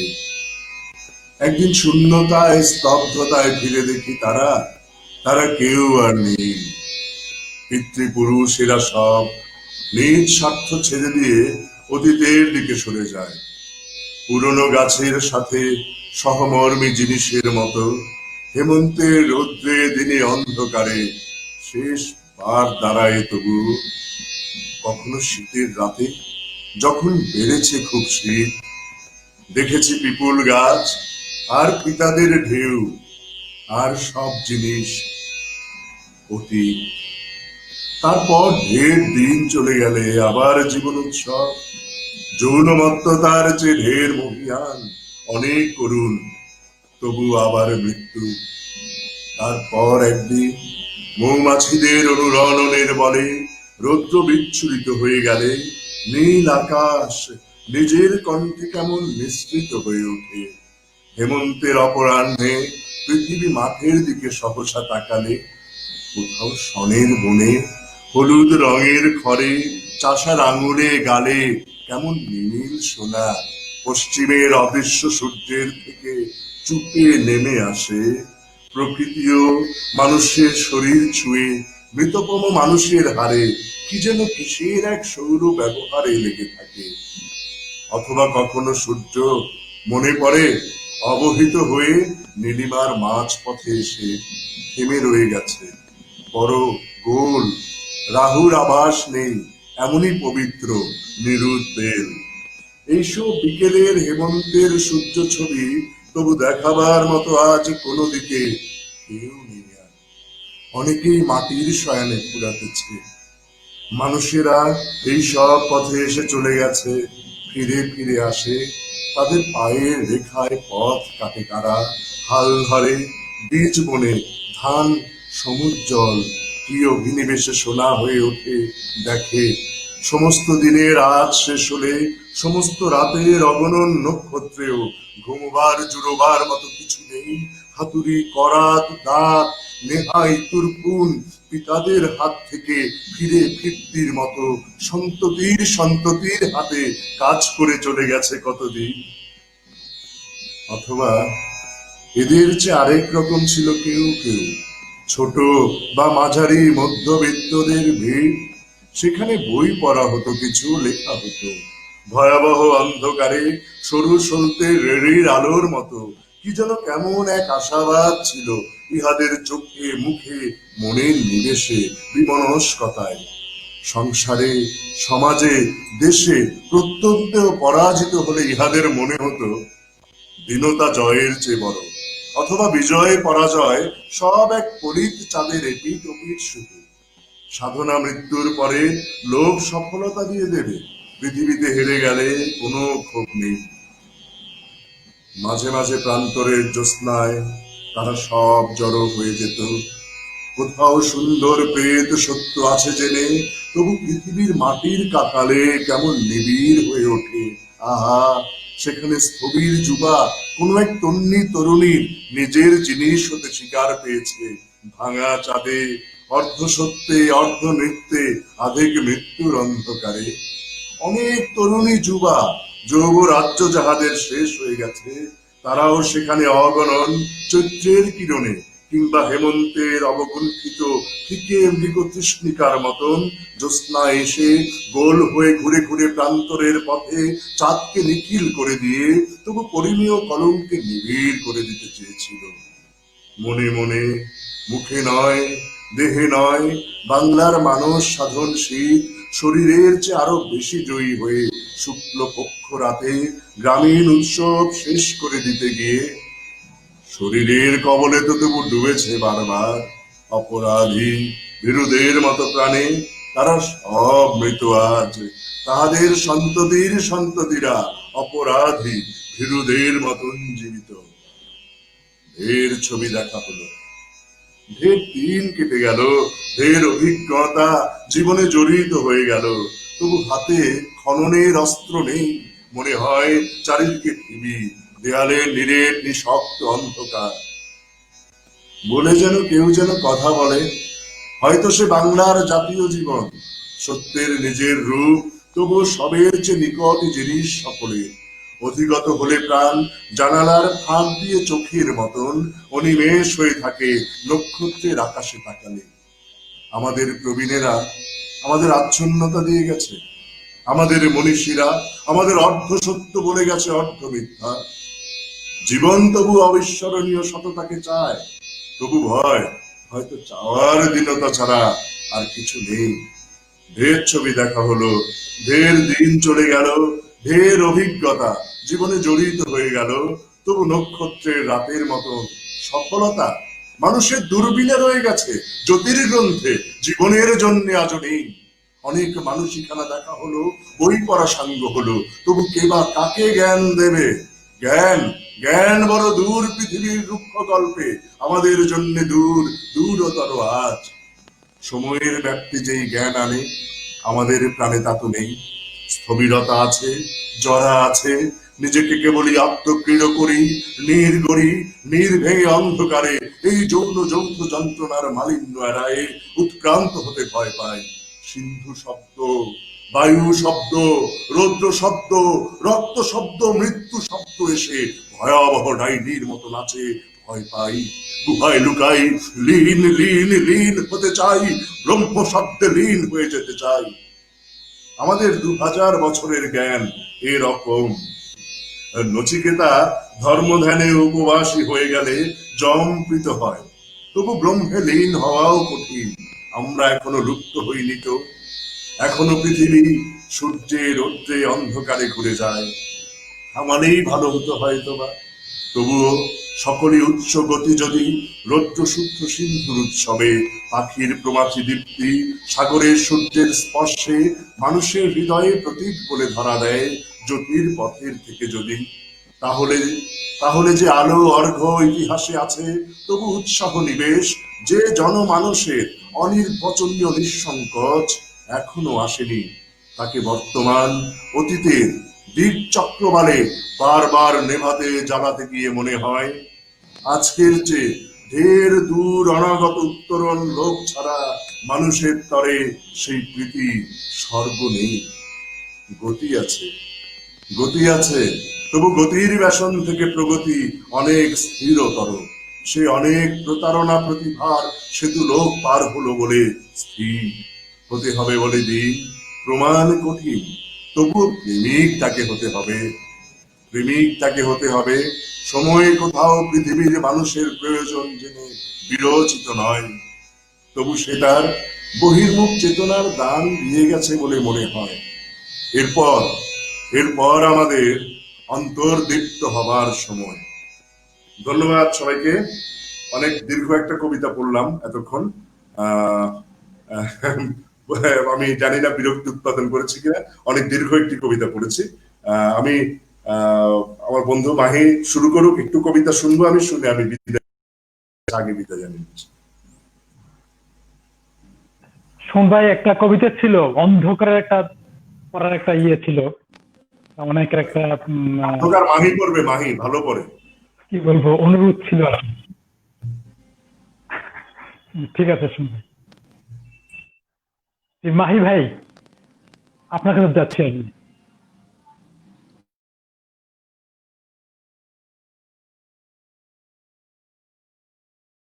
হ্যাঁ, আনমিউট করতে হবে, আনমিউট করতে হবে। হ্যাঁ, কোনো কথা ছাড়াই সুমনের এই কবিতার পরে সম্পূরক বক্তব্য হিসেবে আমি অন্ধকারটা পড়তে চেয়েছিলাম। মোস্তফা, তুমি মাঝখানে ঢুকেছো, তো ওকে ধন্যবাদ। অন্ধকার আমি ভেবেছিলাম যে সুমন আর আমি দুজন মিলে যদি জীবনানন্দ দাশের কবিতা শোনাই শ্রোতাদের হয়তো মন ভরবে, কিন্তু সুমন চলে যাচ্ছে শুনে আমি একটু ব্যথিত। তবু পড়ছি অন্ধকার। এই সাম্প্রতিক সময়ে আমাদের বাংলাদেশের প্রত্যঞ্চল জুড়ে যে নারী সহিংসতা, যে ধর্ষণ, তার বিরুদ্ধে ক্ষোভ ও ঘৃণা প্রকাশ করে আমি উচ্চারণ করছি জীবনানন্দ দাশের অন্ধকার কবিতাটি। সুমনকে ধন্যবাদ, তার এই কবিতায় এসে আমার এই অন্ধকার কবিতাটি পড়বার প্রেক্ষাপট তৈরি করে দিয়েছে, আমাকে জায়গাটা তৈরি করে দিয়েছে অন্ধকার পড়বার জন্য। গভীর অন্ধকারের ঘুম থেকে নদীর ছলচ্ছল শব্দে জেগে উঠলাম আবার। তাকিয়ে দেখলাম পাণ্ডুর চাঁদ বৈতরণীর থেকে তার অর্ধেক ছায়া গুটিয়ে নিয়েছে যেন কীর্তিনাশার দিকে। ধানসিঁড়ি নদীর কিনারে আমি শুয়েছিলাম পৌষের রাতে, কোনদিন আর জাগবো না জেনে, কোনদিন জাগবো না আমি, কোনদিন জাগবো না আর। হে নীল কস্তুরী আভার চাঁদ, তুমি দিনের আলো নও, উদ্যম নও, স্বপ্ন নও। হৃদয়ে যে মৃত্যুর শান্তি ওই স্থিরতা রয়েছে, রয়েছে যে অগাধ ঘুম, সে আস্বাদ নষ্ট করবার মতো শেল তীব্রতা তোমার নেই। তুমি প্রবহমান যন্ত্রণা নও। জানো নাকি চাঁদ, নীল কস্তুরী আভার চাঁদ, জানো নাকি নিশীথ, আমি অনেক দিন অন্ধকারের সারাতসারে অনন্ত মৃত্যুর মতো মিশে থেকে হঠাৎ ভোরের আলোর মুখ্য উচ্ছ্বাসে নিজেকে পৃথিবীর জীব বলে বুঝতে পেরেছি। আবার ভয় পেয়েছি অসীম দুর্নিবার বেদনা। দেখেছি রক্তিম আকাশে সূর্য জেগে উঠে মানসিক সৈনিক সেজে পৃথিবীর মুখোমুখি দাঁড়াবার জন্য আমাকে নির্দেশ দিয়েছে। আমার সমস্ত হৃদয় ঘৃণায়, বেদনায়, আক্রোশে ভরে গিয়েছে। সূর্যের রৌদ্রে আক্রান্ত এই পৃথিবী যেন কোটি কোটি শুয়োরের আর্তনাদে উৎসব শুরু করেছে। হায় উৎসব! হৃদয়ের অবিরল অন্ধকারের ভেতর সূর্যকে ডুবিয়ে ফেলে আবার ঘুমোতে চেয়েছি আমি। অন্ধকারের স্তনের ভেতর, যোনির ভেতর অনন্ত মৃত্যুর মতো মিশে থাকতে চেয়েছি। কোনোদিন মানুষ ছিলাম না আমি। হে নর, হে নারী, তোমাদের পৃথিবীকে চিনিনি কোনোদিন। আমি অন্য কোনো নক্ষত্রের জীব নই, যেখানে স্পন্দন, সংঘর্ষ, গতি, যেখানে উদ্যম, চিন্তা, কাজ, সেখানেই সূর্য, পৃথিবী, বৃহস্পতি, কালপুরুষ, অনন্ত আকাশ গ্রন্থি, শত শত শুকরের চিৎকার, সেখানে শত শত শুকরীর প্রসব বেদনার আড়ম্ব। এইসব ভয়াবহ আরতি। গভীর অন্ধকারের ঘুমের আস্বাদে আমার আত্মা লালিত। আমাকে কেন জাগাতে চাও? হে সময় গ্রন্থি, হে সূর্য, হে মাঘ নিশীথের কোকিল, হে স্মৃতি, হে হিম হাওয়া, আমাকে জাগাতে চাও কেন? অরব অন্ধকারের ঘুম থেকে নদীর ছলোচ্ছল শব্দে জেগে উঠব না, তাকিয়ে দেখব না নির্জন বিমিশ্র চাঁদ বৈতরণীর থেকে অর্ধেক ছায়া গুটিয়ে নিয়েছে কীর্তিনাশার দিকে। ধানসিঁড়ি নদীর কিনারে আমি শুয়ে থাকব ধীরে পৌষের রাতে। কোনোদিন জাগবো না জেনে, কোনোদিন জাগবো না আমি, কোনোদিন আর।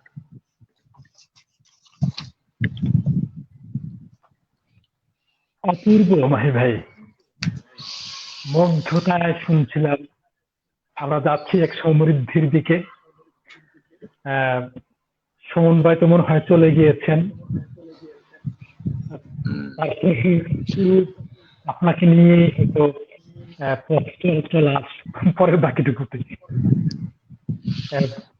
ঠিক আছে, হোসেন কবির আছেন আমাদের সাথে। জি, দাদা শুনতে পাচ্ছেন আমাকে?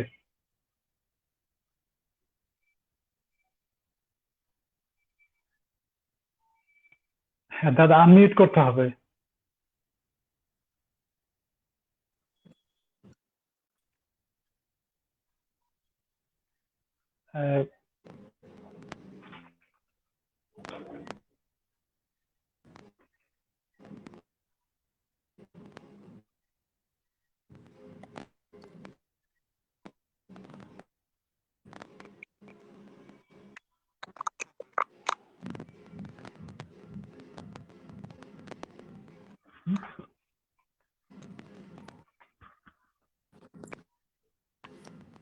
আমরা চমৎকার ভাবে শুনছিলাম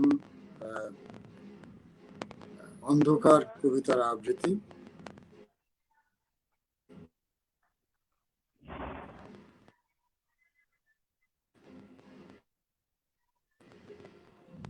জীবনানন্দ দাশের কবিতা আসলে গভীর বোধ থেকেই উচ্চারণ করতে হয়।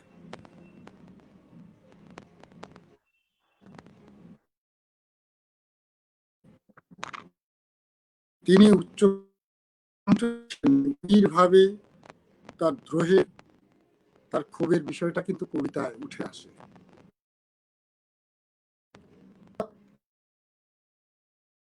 আমাদের বর্তমান সময় জানি এই কবিতা এই সময়ের জন্য লিখেছেন, এমন ভাবে কি দ্রোহ কি ক্ষোভ প্রকাশ পেয়েছে কল্পনা কি করা যায়? আমরা তাকে বলি যে নির্জনতার কবি, আমরা তাকে বলি যে পরাবাস্তব কবি, আমরা তাকে বলি প্রকৃতির কবি, আমরা তাকে বলি কাল চেতনার কবি, আমরা তাকে আধুনিক কবি। সেই সময় তিনি এক ধরনের বামপন্থার সাথে কোনো না কোনো যুক্ত ছিলেন, সচেতন ছিলেন, রাজনৈতিকভাবে তিনি সচেতন ছিলেন। প্রকৃতি অবিচারও করা হয়। এই অবিচারটা এই কারণে যে তাহলে তিনি সমাজ সচেতন ছিলেন না, তিনি সময় সচেতন দিতে এসছে।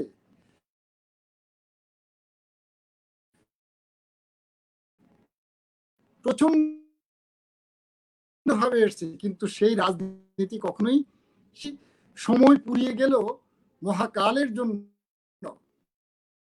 সেই দাবি থাকবে। যেমন আমরা একটু আগেই অন্ধকারের বিরুদ্ধে, তো জীবনানন্দ দাশ, আমরা শুরুতেই বলছিলাম যে এই মানুষটি পৃথিবীর সব ঘুঘু ডাকিতে লেগে আছে ঘাসে।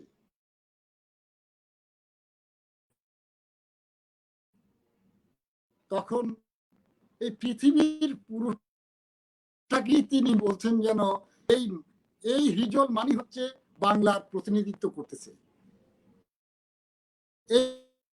এই হিজলের মনে সমস্ত ঘুঘু ডাকিতেছে, অর্থাৎ পা ফিরতে চেয়েছেন গ্রাম বাংলার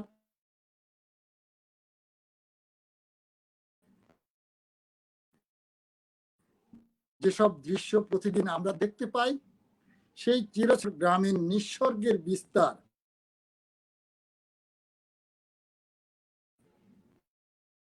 তার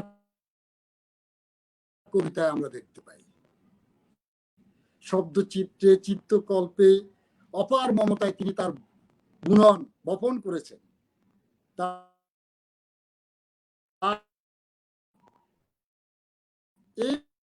এর ভেতরে তার রয়েছে কাল চেতনা, এর ভেতরে রয়েছে স্বদেশ চেতনার নিগুড়তা। কেউ কেউ বলেন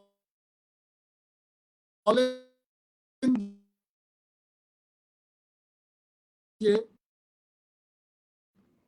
তিনি তাহলে ইতিহাস চেনা। হ্যাঁ, আমরা তার কবিতায় মিশর,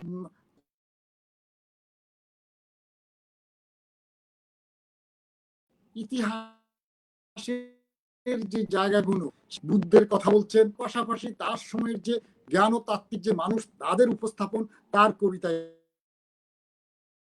এসছে। এ কারণেই তিনি একইভাবে তার কবিতায় শুধু এভাবে না, তার যে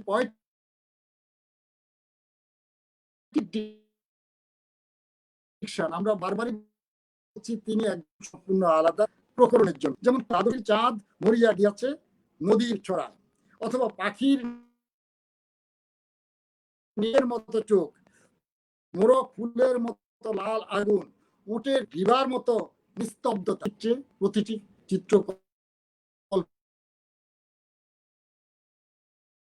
তিনি আলাদা, এবং এর ভেতরে রয়েছে ইতিহাসের বোধ। এবং আমি বারবারই বলি যে তাকে নির্জনতার কবি বলে বুদ্ধদেব বসু যেভাবে একটা তবিয়েছেন, আমি আসলে এই নির্জনতার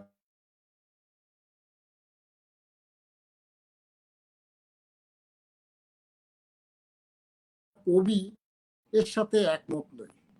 তিনি নির্জনতার ভেতরেই তিনি সরব ছিলেন, কাল চেতনায় সরব ছিলেন, দেশ চেতনায় সরব ছিলেন, ইতিহাস চেতনায় সরব ছিলেন, প্রতিবাদেও তিনি সরব ছিলেন।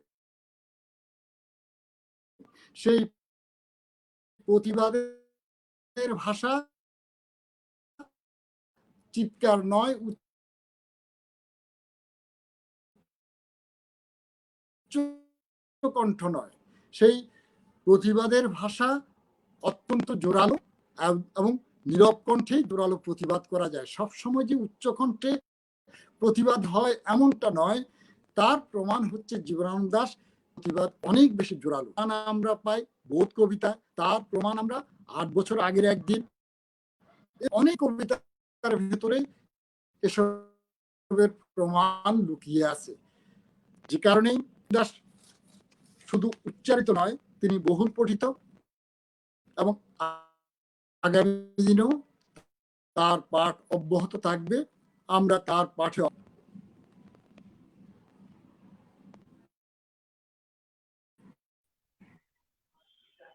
জি, ধন্যবাদ কবি হুসাইন কবির। আমরা এখন মাহি ভাইয়ের কাছে যাব। শোনা যাচ্ছে না মাহি মনে ভাই, হয়, আমি শেষ শোনা যাচ্ছে। হ্যাঁ মোস্তফা বলো। না, হ্যাঁ মাহি ভাই, হ্যাঁ আপনার কাছে যাচ্ছি, আপনার কবিতা শুনবো। ধন্যবাদ। আমার মনে হয় যে অনুষ্ঠানে যে সকল বন্ধুরা যুক্ত হয়েছেন তারা বারবারই একটু হ্যাঁ আসলে সংকট তৈরি হচ্ছে, নেটওয়ার্কের সমস্যা। মুস্তফা, তোমাদের কুমিল্লা অঞ্চলে হয়তো নেটওয়ার্কের ভালো না, তুমি যেহেতু হোস্ট করছো, সুতরাং এই যে অধ্যাপক কবির হোসাইন কবির বোধহয় আমাদের কথা শুনছেন না। হ্যাঁ মুস্তফা, এখন তুমি ওনাকে মিউট করে দাও, আমি কবিতা পড়া শুরু করি। আচ্ছা ঠিক আছে, ঠিক আছে। তোমরা মিউট অপশন যাও, কবিতা পড়া শুরু করি। বন্ধুরা যারা যুক্ত হচ্ছেন আজকে এই শব্দশ্রুতি জীবনানন্দ দাশের প্রয়াণ দিবস উপলক্ষে বিশেষ আবৃত্তি আয়োজনে আপনাদেরকে ধন্যবাদ জানাই। একটু নেটওয়ার্কের সমস্যা, হয়তো আপনাদের মনোসংযোগ বিচ্ছিন্ন হচ্ছে, কারণ প্রোগ্রামটি হোস্টিং করা হচ্ছে কুমিল্লা অঞ্চল থেকে, কুমিল্লা শহর থেকে নেটওয়ার্কের সমস্যা হচ্ছে। আর আমাদের সাথে যুক্ত রয়েছেন অধ্যাপক হুসাইন কবির, উনি চট্টগ্রাম থেকে যুক্ত রয়েছেন। ওনারও নেটওয়ার্কের সমস্যার কারণে হয়তো আপনারা মাঝে মধ্যে মনোসংযোগ বিচ্ছিন্ন হচ্ছে। তবুও এটি একটি ভিন্ন ধরনের অনুষ্ঠান। এই ফেসবুক লাইভে জীবনানন্দ দাশের কবিতা নিয়ে হয়তো এটি এখন পর্যন্ত একমাত্র অনুষ্ঠান। আপনারা যুক্ত রয়েছেন, আপনাদেরকে ধন্যবাদ জানাই। অধ্যাপক হুসাইন কবিরের আলোচনায় বারবার উঠে এসেছে 8 বছর আগে একদিন এই কবিতার বিষয়টি।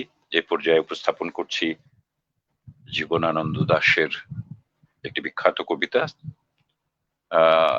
অন্যতম সিগনেচার কবিতা জীবনানন্দ দাশের 8 বছর আগে একদিন। শোনা গেল লাশ কাটা ঘরে নিয়ে গেছে তারে, কাল রাতে ফাল্গুনের রাতের আধারে যখন গিয়েছে ডুবে পঞ্চমীর চাঁদ, মরিবার হলো তার স্বাদ। বধূ শুয়েছিল পাশে, শিশুটিও ছিল, প্রেম ছিল, আশা ছিল জ্যোৎস্নায়, তবু সে দেখিল কোন ভূত, ঘুম কেন ভেঙে গেল তার। অথবা হয়নি ঘুম বহুকাল, লাশ কাটা ঘরে শুয়ে ঘুমায় এবার। এই ঘুম চেয়েছিল বুঝি, রক্ত ফেনা মাখা মুখে মড়কের ইঁদুরের মতো ঘাড় গুজি, আধার ঘুজির বুকে ঘুমায় এবার। কোনদিন জাগিবে না আর, কোনদিন জাগিবে না আর, জাগিবার গাঢ় বেদনার অবিরাম অবিরাম ভার সহিবে না আর। এই কথা বলেছিল তারে চাঁদ ডুবে চলে গেলে অদ্ভুত আঁধারে, যেন তার জানালার ধারে উটের গ্রীবার মতো কোনো এক অন্ধকার নিস্তব্ধতা এসে। তবুও তো প্যাঁচা জাগে, গলিত স্থবির ব্যাং আরো 2 মুহূর্তের ভিক্ষা মাগে, আরেকটি প্রভাতের ইশারায় অনুমেয় উষ্ণ অনুরাগে। টের পাই যূথচারী আঁধারের গাঢ়নের উদ্দেশ্যে চারিদিকে মশারির ক্ষমাহীন বিরুদ্ধতা। মশা তার অন্ধকার সংগ্রামে জেগে থেকে জীবনের স্রোত ভালোবাসে। রক্ত ক্লেদে বসা থেকে রৌদ্রে ফের উড়ে যায় মাছি, সোনালি রোদের ঢেউয়ে উড়ন্ত কীটের খেলা কত দেখিয়াছি। ঘনিষ্ঠ আকাশ যেন যেন কোনো বিকীর্ণ জীবন অধিকার করে আছে ইহাদের মন। দুরন্ত শিশুর হাতে ফড়িংয়ের ঘন শিহরণ মরণের সাথে লড়িয়াছে। চাঁদ ডুবে গেলে পরে প্রধান আধারে তুমি অশ্বত্থের কাছে এক গাছা দড়ি হাতে গিয়েছিলে, তবু একা একা। যে জীবন ফড়িংয়ের দোয়েলের মানুষের সাথে তার হয় না কো দেখা, এই জেনে অশ্বত্থের শাখা করেনি কি প্রতিবাদ, জোনাকির ভিড় এসে সোনালি ফুলের স্নিগ্ধ ঝাঁকে করেনি কি মাখামাখি, থুরথুরে অন্ধ প্যাঁচা এসে বলেনি কি বুড়ি চাঁদ গেছে বুঝি বেনো জলে ভেসে। চমৎকার, ধরা যাক 2-1টা ইঁদুর এবার, জানায়নি প্যাঁচা এসে তুমুল গাঢ় সমাচার। জীবনের এই স্বাদ, সুপক্ক জবের ঘ্রাণ হেমন্তের বিকেলের, তোমার অসহ্য বোধ হলো। মর্গে কি হৃদয় জুড়লো, মর্গে গুমোটে থ্যাতা ইঁদুরের মতো রক্ত মাখা ঠোঁটে। শোনো তবু এ মৃতের গল্প, কোনো নারীর প্রণয়ে ব্যর্থ হয় নাই। বিবাহিত জীবনের স্বাদ কোথাও রাখেনি কোনো খাদ। সময়ের উদ্বর্তনে উঠে এসে বধূ মধু আর মননের মধু দিয়েছে জানিতে, হাড় হাবাতের গ্লানি বেদনার শীতে এ জীবন কোনোদিন কেঁপে ওঠে নাই। তাই লাশ কাটা ঘরে চিত হয়ে শুয়ে আছে টেবিলের পরে।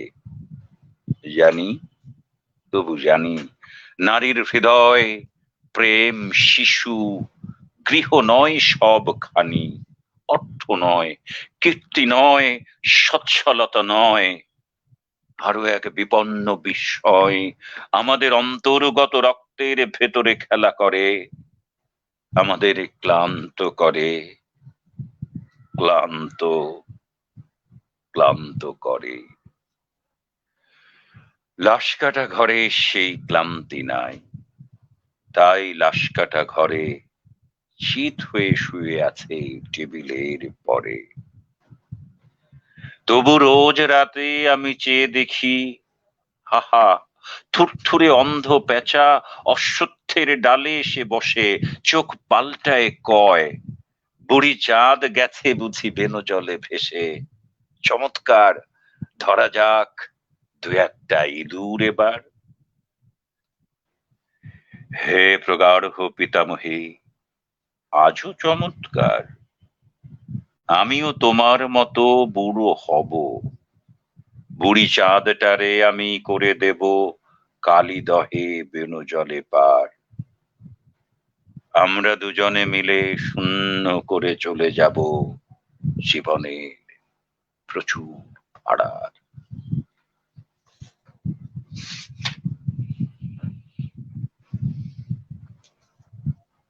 মুগ্ধতা এবং মুগ্ধতা, ভাই ভাই আমরা অনেক কমেন্টস আমরা দেখতে পাচ্ছি, আমরা এখনো পড়িনি, কিছু কমেন্টস হয়তো পড়তেই হবে। সবার তো মনে হয় পড়া সম্ভব নয়। যেমন বড় বড় বন্ধুদের খান লিখেছেন, মন্তব্য এমন আবৃত্তি শুনতে অনেক ভালো লাগে। হ্যাঁ, কিছু কিছু করতে হচ্ছে, একটু পড়তে হয়, কারণ দিদার ফেসবুক সরকার লাইভ লিখেছেন অনুষ্ঠানে কবিতা হ্যাঁ হ্যাঁ দিদার সর্দার লিখেছেন, কবিতা কাব্যকথা কতটা অসাধারণ নির্মাণ করে রেখে গেলেন কবি। এই তো কবিতা, যদি আবৃত্তি করে এমন দরাজ কণ্ঠে মাহি ভাইয়ের মতো শিল্পীরা করে, তাহলে হয়তো আমাদের অনেক ভালো লাগবে। ভালোবাসা। ধন্যবাদ দিদার ভাই।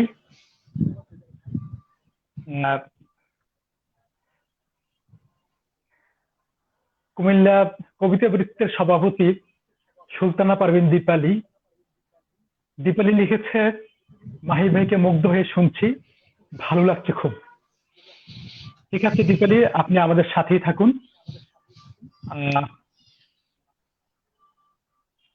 রাহুল তারুণ, আমার প্রতিবেশী, তিনি লিখেছেন, চমৎকার আবৃত্তি।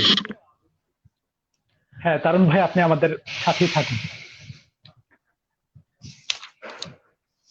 শিপ্রা রহমান লিখেছেন, 8 বছর আগের একদিন, কবিতার অসাধারণ আবৃত্তি, মুগ্ধ। শিপ্রা রহমান, আপনি আমাদের সাথেই থাকুন।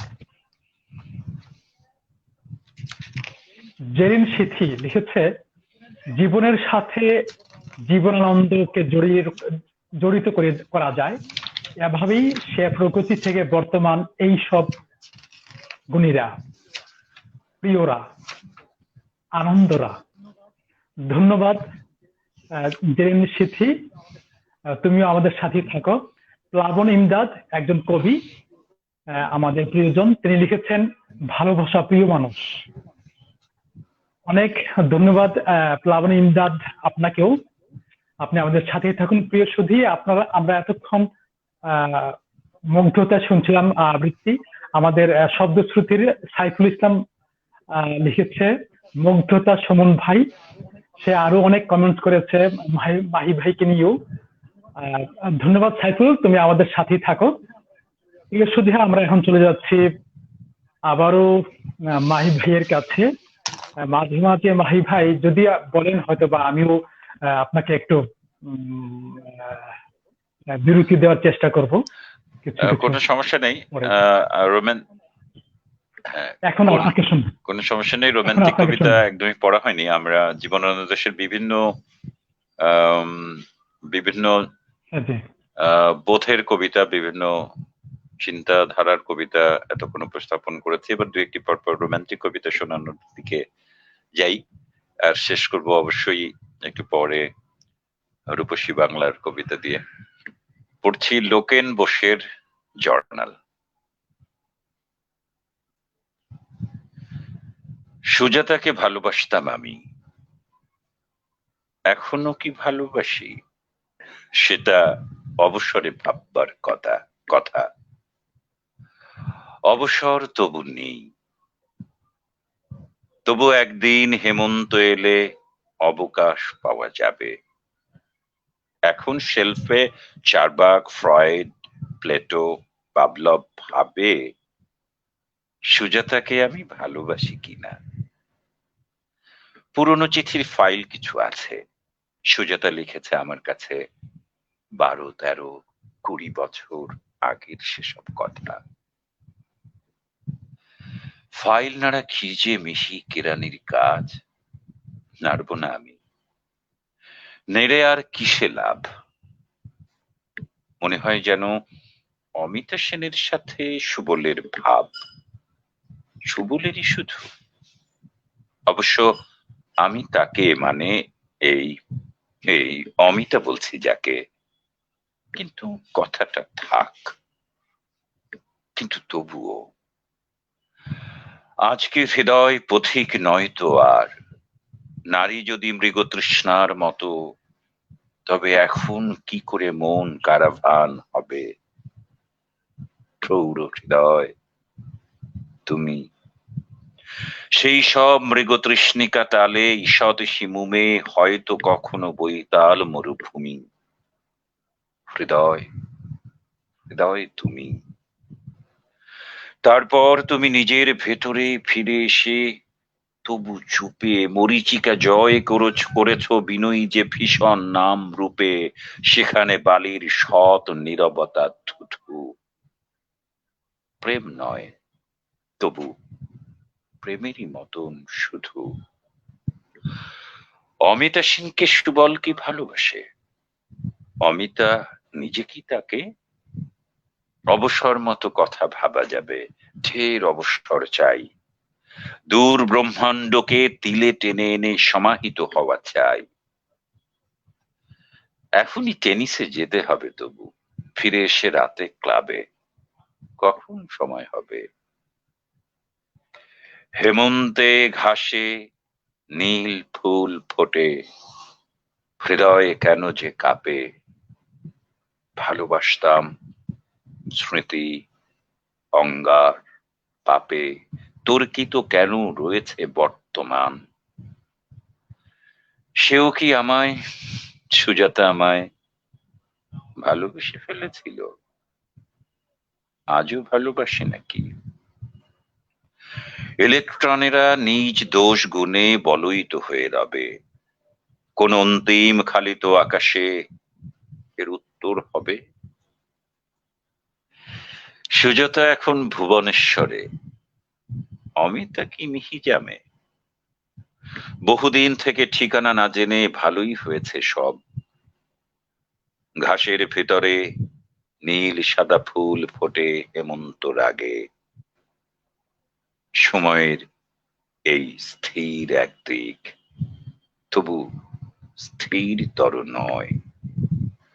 প্রতিটি দিনের নতুন জীবাণু আবার স্থাপিত হয়।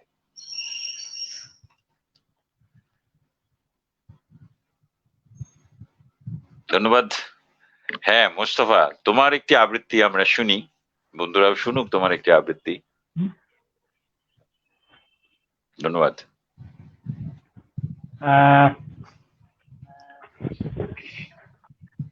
ধন্যবাদ মাহির ভাই। মাহির ভাই, আমি পড়ি হাইচিল, খুব ছোট একটি কবিতা, আমি একটু পড়ি। পড়ো।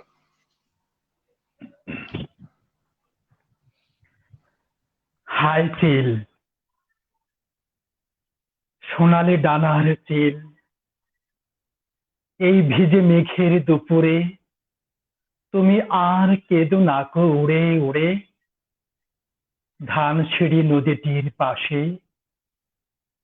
তোমার কান্নার সুরে বেতের ফলের মতো তার ম্লান চোখ মনে আসে।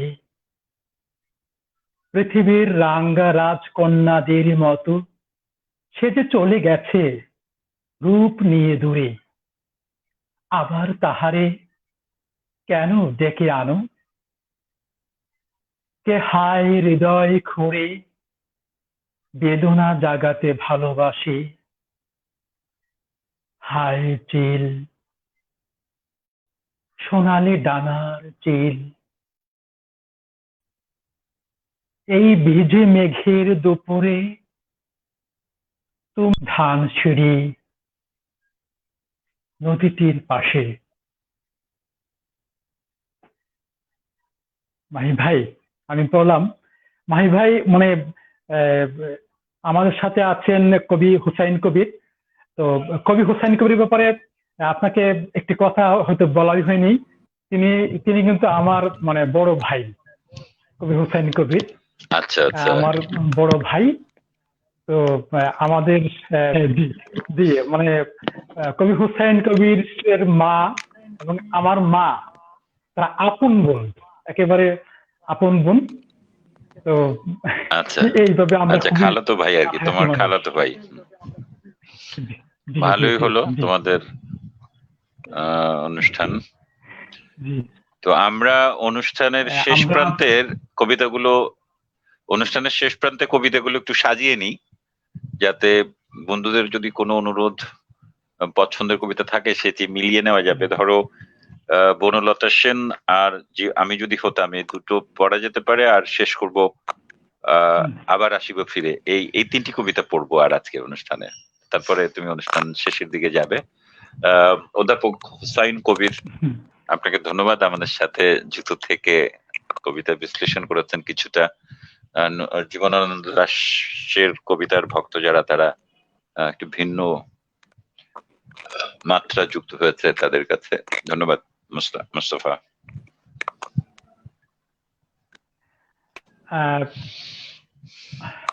আমরা কি দাদার কাছে একটা আমার প্রশ্ন ছিল, আমরা সেটা শুনে আসবো নাকি? হ্যাঁ নিশ্চয়ই ভাই ভাই হ্যাঁ শুনে আসো নিশ্চয়ই। যেটা আমার আমার একটা প্রশ্ন ছিল, দাদা যদি একটু সংক্ষিপ্ত ভাবে বলেন যে জীবনানন্দ প্রকৃত প্রেমী, বাংলার সব প্রান্তরের যেন এক প্রাজ্ঞ পথিক, বিষয়টি তার কবিতায় কিভাবে আমরা দেখতে পাই? যদি একটু মানে সংক্ষিপ্ত ভাবে, আমাদের অনেকে শুনতে চেয়েছেন, সেটা একটু বলেন।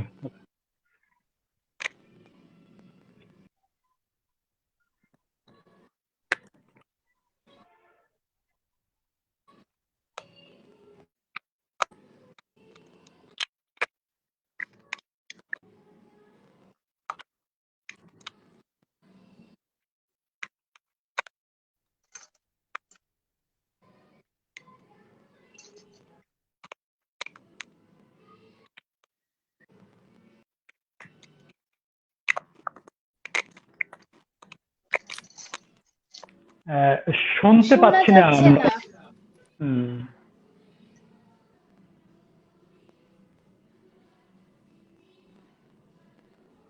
মাইক তো আনমিউট করাই।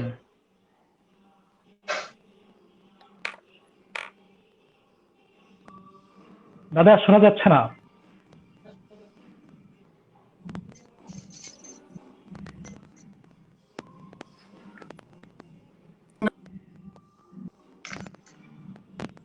হ্যাঁ হ্যাঁ দাদা, আমি একটু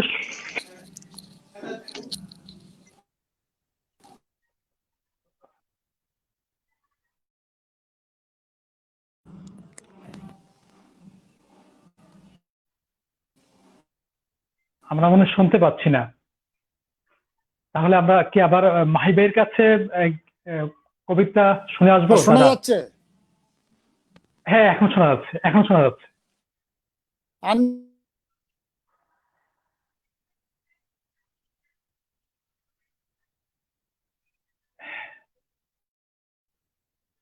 দাদা আনমিউট হয়ে আছে, মিউট হয়ে আছে দাদা, আনমিউট করতে হবে, মিউট হয়ে আছে।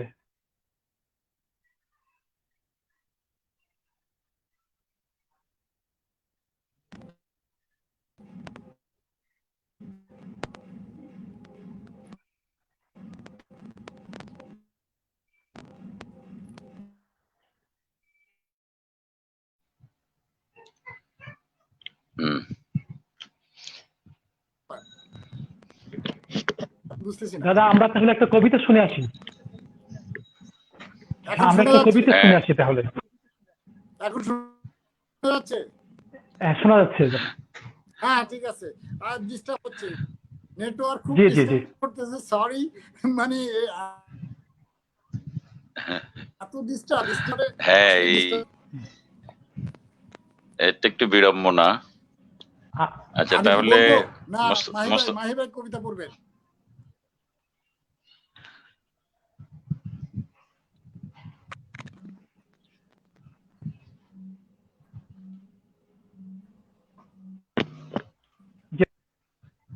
আমরা একটা কবিতা শুনে আসি। মাহি ভাই আপনার একটা কবিতা। হ্যাঁ ঠিক আছে পড়ছি। হ্যাঁ আমি যদি হতাম। হ্যাঁ দাদা তোমরা একটু মিউট অপশনে যাও। হুসাইন ভাইকে মিউট করো।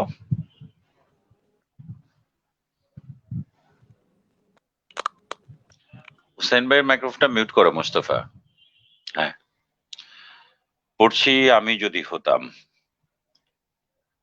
আমি যদি হতাম বনহংস, বনহংসী হতে যদি তুমি কোনো এক দিগন্তের জল সিঁড়ি নদীর ধারে, ধান ক্ষেতের কাছে ছিপছিপে স্বরের ভিতর এক নিরালা নীড়ে,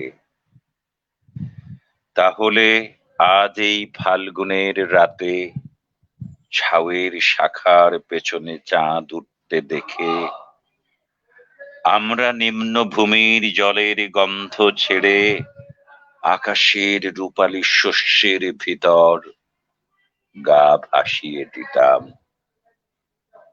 তোমার পাখনায় আমার পালক, আমার পাখায় তোমার রক্তের স্পন্দন, নীল আকাশে খই ক্ষেতের সোনালী ফুলের মতো অজস্র তারা, শিরীষ বনের সবুজ রোমশ নীড়ে সোনার ডিমের মতো ফাল্গুনের চাঁদ।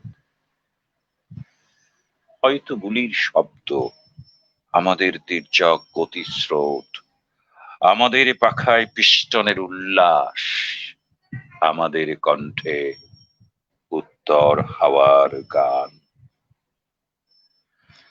হয়তো গুলির শব্দ আবার, আমাদের স্তব্ধতা, আমাদের শান্তি। আজকের জীবনের এই টুকরো টুকরো মৃত্যু আর থাকতো না, থাকতো না আজকের জীবনের টুকরো টুকরো সাধের ব্যর্থতা ও অন্ধকার। আমি যদি বনহংস হতাম, বনহংসী হতে যদি তুমি, কোনো এক দিগন্তের জল সিঁড়ি নদীর ধারে, ধান ক্ষেতের কাছে।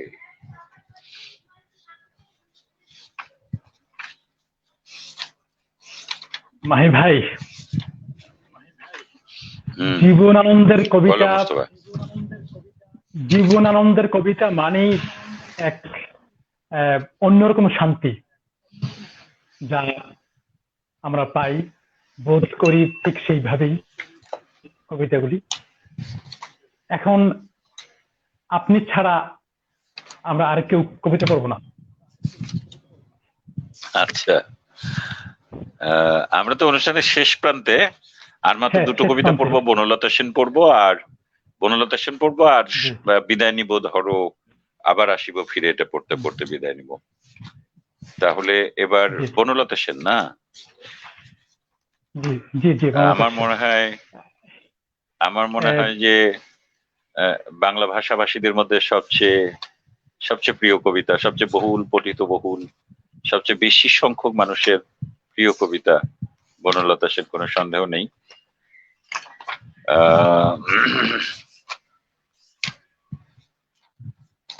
তোমার অনুষ্ঠান একটি ভিন্ন মাত্রার, জীবনানন্দ দাশকে নিয়ে আর কোন অনুষ্ঠান ফেসবুক লাইভে কেউ করেনি আমার জানা মতে।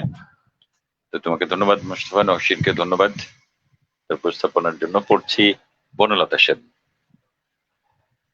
হাজার বছর ধরে আমি পথ হাঁটিতেছি পৃথিবীর পথে, সিংহল সমুদ্র থেকে নিশীথের অন্ধকারে মালয় সাগরে অনেক ঘুরেছি আমি, বিম্বিসার অশোকের ধূসর জগতে সেখানে ছিলাম আমি। আরো দূর অন্ধকারে বিদর্ভ নগরে আমি ক্লান্ত প্রাণ এক, চারিদিকে জীবনের সমুদ্র সফেন, আমারে দুদণ্ড শান্তি দিয়েছিল নাটোরের বনলতা সেন। চুল তার কবেকার অন্ধকার বিদিশার নিশা, মুখ তার শ্রাবস্তির কারুকার্য, অতি দূর সমুদ্রের পর হাল ভেঙে যে নাবিক হারায়েছে দিশা। সবুজ ঘাসের দেশ যখন সে চোখে দেখে দারুচিনি দ্বীপের ভিতর, তেমনি দেখেছি তারে অন্ধকারে, বলেছে সে এতদিন কোথায় ছিলেন, পাখির নীড়ের মতো চোখ তুলে নাটোরের বনলতা সেন। সমস্ত দিনের শেষে শিশিরের শব্দের মতন সন্ধ্যা আসে, ডানার রৌদ্রের গন্ধ মুছে ফেলে চির, পৃথিবীর সব রং নিভে গেলে পাণ্ডুলিপি করে আয়োজন। তখন গল্পের তরে জোনাকির রঙে ঝিলমিল, সব পাখি ঘরে আসে, সব নদী ফুরায় জীবনের সব লেনদেন, থাকে শুধু অন্ধকার, মুখোমুখি বসিবার বনলতা সেন।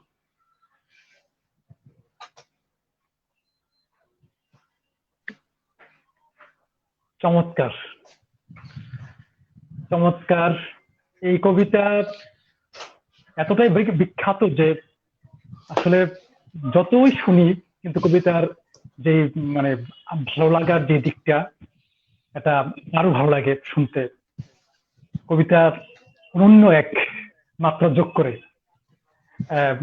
আমি এখন একটু কবি হুসাইন কবির কাছে যাব, একটু শুনে আসি দাদা, যে প্রকৃত পরাবাস্তব ভাবনার পাশাপাশি কবি জীবনানন্দ দাশের কবিতায় সমাজ ও ইতিহাস চেতনা এসেছে নিবিড় ভাবে। সে সম্পর্কে যদি একটু সংক্ষিপ্তভাবে একটু বলতেন আমাদের দর্শকদের।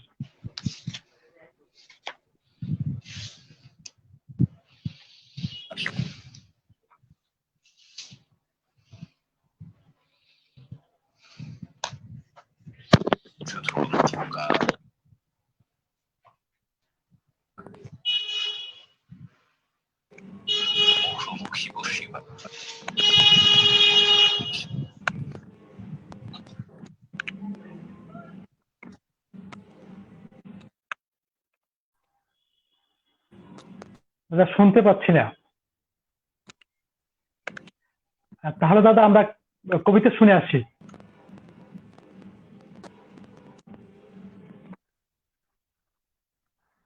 দাদা আমরা কবিতা শুনে আসি তাহলে। হ্যাঁ,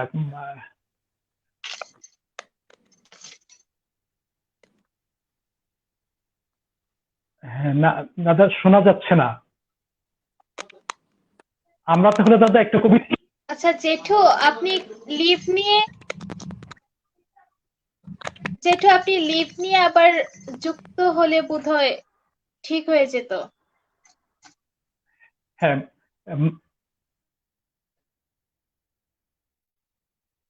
মাহিব ভাই এবার কোনটা শুনবো? আমার শেষ কবিতা আজকে মুস্তাফা, আমি এটা পড়ে বিদায় নিতে চাই। আবার আসিব ফিরে। ঠিক আছে।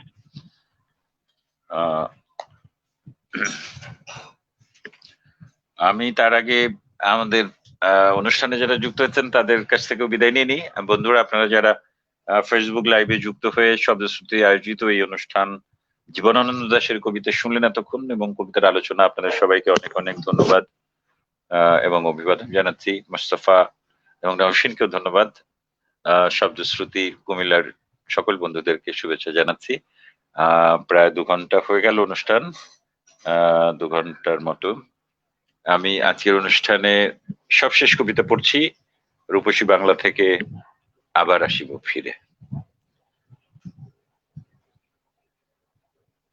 আবার আসিব ফিরে ধান সিঁড়িটির তীরে, এই বাংলায় হয়তো মানুষ নয়, হয়তো বা শঙ্খচিল শালিখের বেশে, হয়তো ভোরের কাক হয়ে এই কার্তিকের নবান্নের দেশে কুয়াশার বুকে ভেসে একদিন আসিব এ কাঁঠাল ছায়ায়।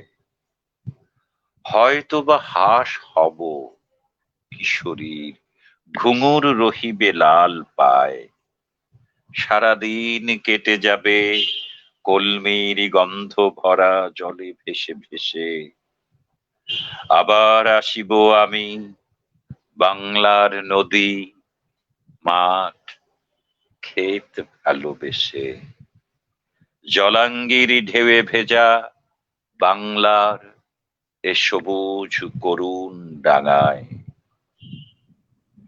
হয়তো দেখিবে যে সুদর্শন উড়িতেছে সন্ধ্যার বাতাসে, হয়তো শুনিবে এক লক্ষ্মী পেঁচা ডাকিতেছে শিমুলের ডালে, হয়তো খইয়ের ধান ছড়াতেছে শিশু এক উঠানের ঘাসে, রূপসার ঘোলা জলে হয়তো কিশোর এক সাদা ছেঁড়া পালে ডিঙা বায়। রাঙা মেঘ সাঁতরায় অন্ধকারে আসিতেছে নীড়ে, দেখিবে ধবল বক, আমারেই পাবে তুমি ইহাদের ভিড়ে। চমৎকার। ধন্যবাদ আমার ধন্যবাদ মোস্তফা। আমি হ্যাঁ আমি একটু বিদায় নিতে চাই, তুমি অনুমতি দিলে। আমি আপনাকে তো অনেক বন্ধুদের কাছ থেকে বিদায় নিয়ে নিয়েছি। বলো। হ্যাঁ, আপনার প্রতি অশেষ কৃতজ্ঞতা এবং অনেক কৃতজ্ঞতা জানাচ্ছি আপনার প্রতি। আসলে আপনি অনেক ব্যস্ত সময় পার করেন তাও জানি, তার মধ্য দিয়ে আপনি আমাদের সময় করে দিয়েছেন শব্দশ্রুতি কুমিল্লার জন্য। আমরা যারা শব্দশ্রুতি কুমিল্লার সদস্য যারা আছি সকলের পক্ষ থেকে আপনাকে আবারও অনেক অনেক মানে কৃতজ্ঞতা, শুভেচ্ছা এবং অভিনন্দন আপনার প্রতি। হ্যাঁ, আমরা আশা করছি হয়তো আপনাকে আবারও ধন্যবাদ। কোনো আয়োজনে পাবো। নিশ্চয়ই নিশ্চয়ই, এই মুহূর্তে কবিতা পড়া তো প্রত্যাশা। আমার কাজ। কবিতা পড়া আমার কাজ, আমার দায়িত্ব। ধন্যবাদ জি, শব্দশ্রুতি সকল যে বন্ধুকে আমি আবারও শুভেচ্ছা জানাচ্ছি এবং তাদের প্রত্যেকের হ্যাঁ, আবৃত্তির সমৃদ্ধি কামনা করছি আগামী দিনের। আর ধন্যবাদ জানাচ্ছি অধ্যাপক হুসাইন কবির, তিনি যুক্ত থেকে কবিতা বিশ্লেষণ করেছেন আপনাদের জন্য। আর নওশীনকে ধন্যবাদ তার অনুষ্ঠান সঞ্চালনের জন্য। আর বিশেষভাবে ধন্যবাদ জানাচ্ছি ফেসবুক লাইভে যুক্ত সকল বন্ধুদের। আমি আজকের মতো বিদায় নিচ্ছি, দেখা হবে আবার কোনো অনুষ্ঠানে। শুভরাত্রি। আপনাকে হ্যাঁ মাহি ভাই, মানে এখন কবি কবি হুসাইন কবিরের, জি, এখন আমরা কবি হুসাইন কবিরের বক্তব্যের মধ্য দিয়ে আমরা অনুষ্ঠান শেষ করতে আজকের অনুষ্ঠান শেষ করবো। আপনার কবি শুভেচ্ছার কথা মধ্যে দিয়ে শেষ হয়ে যাবে। হ্যাঁ, শুভেচ্ছার কথা মধ্যে দিয়ে শেষ হয়ে যাবে। আসলে জি, আমার আসলে নেটে ডিস্টার্ব ছিল। আমার মনে হয়েছে যে ব্রডব্যান্ড বাংলাদেশে ওটা কাজ করে না, মোবাইলের ডাটা এখন ঢুকলাম, এটা বেটার হচ্ছে মনে হয়। তো যাই হোক, আমরা জীবনানন্দ জি, দাশের কবিতা নিয়ে আমরা কথা বলেছি। আসলে আমরা নেটে ডিস্টার্বের কারণে, আমার নিজের ডিস্টার্বের কারণে আমার খারাপ লাগছে। আমি ঠিকমতো সংযোগ স্থাপন করতে পারিনি, বা অন্যদের কথাটাও আমি ঠিকমতো শুনতে পাইনি। না তবে আমরা জীবনানন্দ না দাশের না, শুনতে জীবনানন্দ দাশের যে আয়োজন নিয়ে যে কথাবার্তা হয়েছে, যে কবিতা পাঠ হয়েছে, দুজন আবৃত্তিকার আবৃত্তি করেছেন, চমৎকার ভাবে জীবনানন্দ দাশের কবিতা আবৃত্তি করেছেন। এবং শব্দশ্রুতি এই যে আয়োজন জীবনানন্দ দাশকে নিয়ে, এটি অসাধারণ আয়োজন এবং তাদের এই আয়োজন অব্যাহত থাকবে। আর একটি প্রশ্ন করা হয়েছিল আমার, সেই প্রশ্নের জবাবটা যে জীবনানন্দ দাশ যে এই যে তিনি বাংলার মাঠ ঘাট এই প্রান্তরে তিনি বারবার ফিরে আসেন বা এই যে উপস্থাপনা করেন, তিনি প্রাজ্ঞ একজন পথিক। যে আসলে তার সমস্ত কবিতার ভেতরে সেই বিষয়গুলো আমরা দেখতে পাই। তার অসংখ্য কবিতায় তার বাংলার নদী মাঠ প্রান্তরে ফিরে আসার আকুতি আছে। যেমন তিনি বলছেন তার কবিতায়, আবার আসিব ফিরে ধানসিঁড়িটির তীরে এই বাংলায়, হয়তো মানুষ নয়, হয়তোবা শঙ্খচিল শালিকের বেশে, হয়তোবা হাঁস হব, কিশোরীর ঘুঙুর রহিবে লাল পায়, সারাদিন কেটে যাবে কলমির গন্ধ ভরা জলে ভেসে ভেসে, আমাকেই পাবে তুমি ইহাদের ভিড়ে। এরকম উচ্চারণে তিনি তার যে আকাঙ্ক্ষার কথা বলেন। একটি আলোচনা আমরা যে কথাটা বলতে চেয়েছিলাম আলোচনায়, এটি হচ্ছে যে এই কিছুক্ষণ আগে বনলতা সেন কবিতাটি আবৃত্তি হয়েছে। একটি কবিতা সুজাতার কথা এসছে। কবিদের জীবনে নারী থাকে, জীবনানন্দ দাশের জীবনেও কিন্তু অসংখ্য ভাবে তার কবিতায় অসংখ্যবার অনেক নারীর নাম এসছে। সেখানে হয়তো ব্যক্তি মানুষকে খুঁজে বেড়ান। কবি তার জীবনের পাওয়া বা অপ্রাপ্তির বেদনাবোধকে তিনি আড়াল করেছেন শিল্পীতভাবে। আমরা জানি তিনি যৌবনে তা ভালোবাসতেন তার শোভনা দাসকে, তার কাকাতো বোন। সেই শোভনা দাস কারো কারো মতে হচ্ছে সেই শোভনা দাসই কবিতায় ঘুরে ফিরে এসছে, কখনো সুজাতা, কখনো বা সুরঞ্জনা। যেমন আমরা জানি যে যখন তিনি উচ্চারণ করেন, সুরঞ্জনা ওইখানে যেও না কো তুমি, বলো না কো কথা ওই যুবকের সাথে। আমরা ঠিক এই কবিতায় হয়তো আমরা শোভনাকে দেখতে পাই না, বা সুরঞ্জনাকে আমরা দেখি, কিন্তু একইভাবে অনেক কবিতায় সুজাতা নাম এসছে, তারপরে সুচেতনা নাম আসছে, এরকম অসংখ্য নারীর নাম এসছে।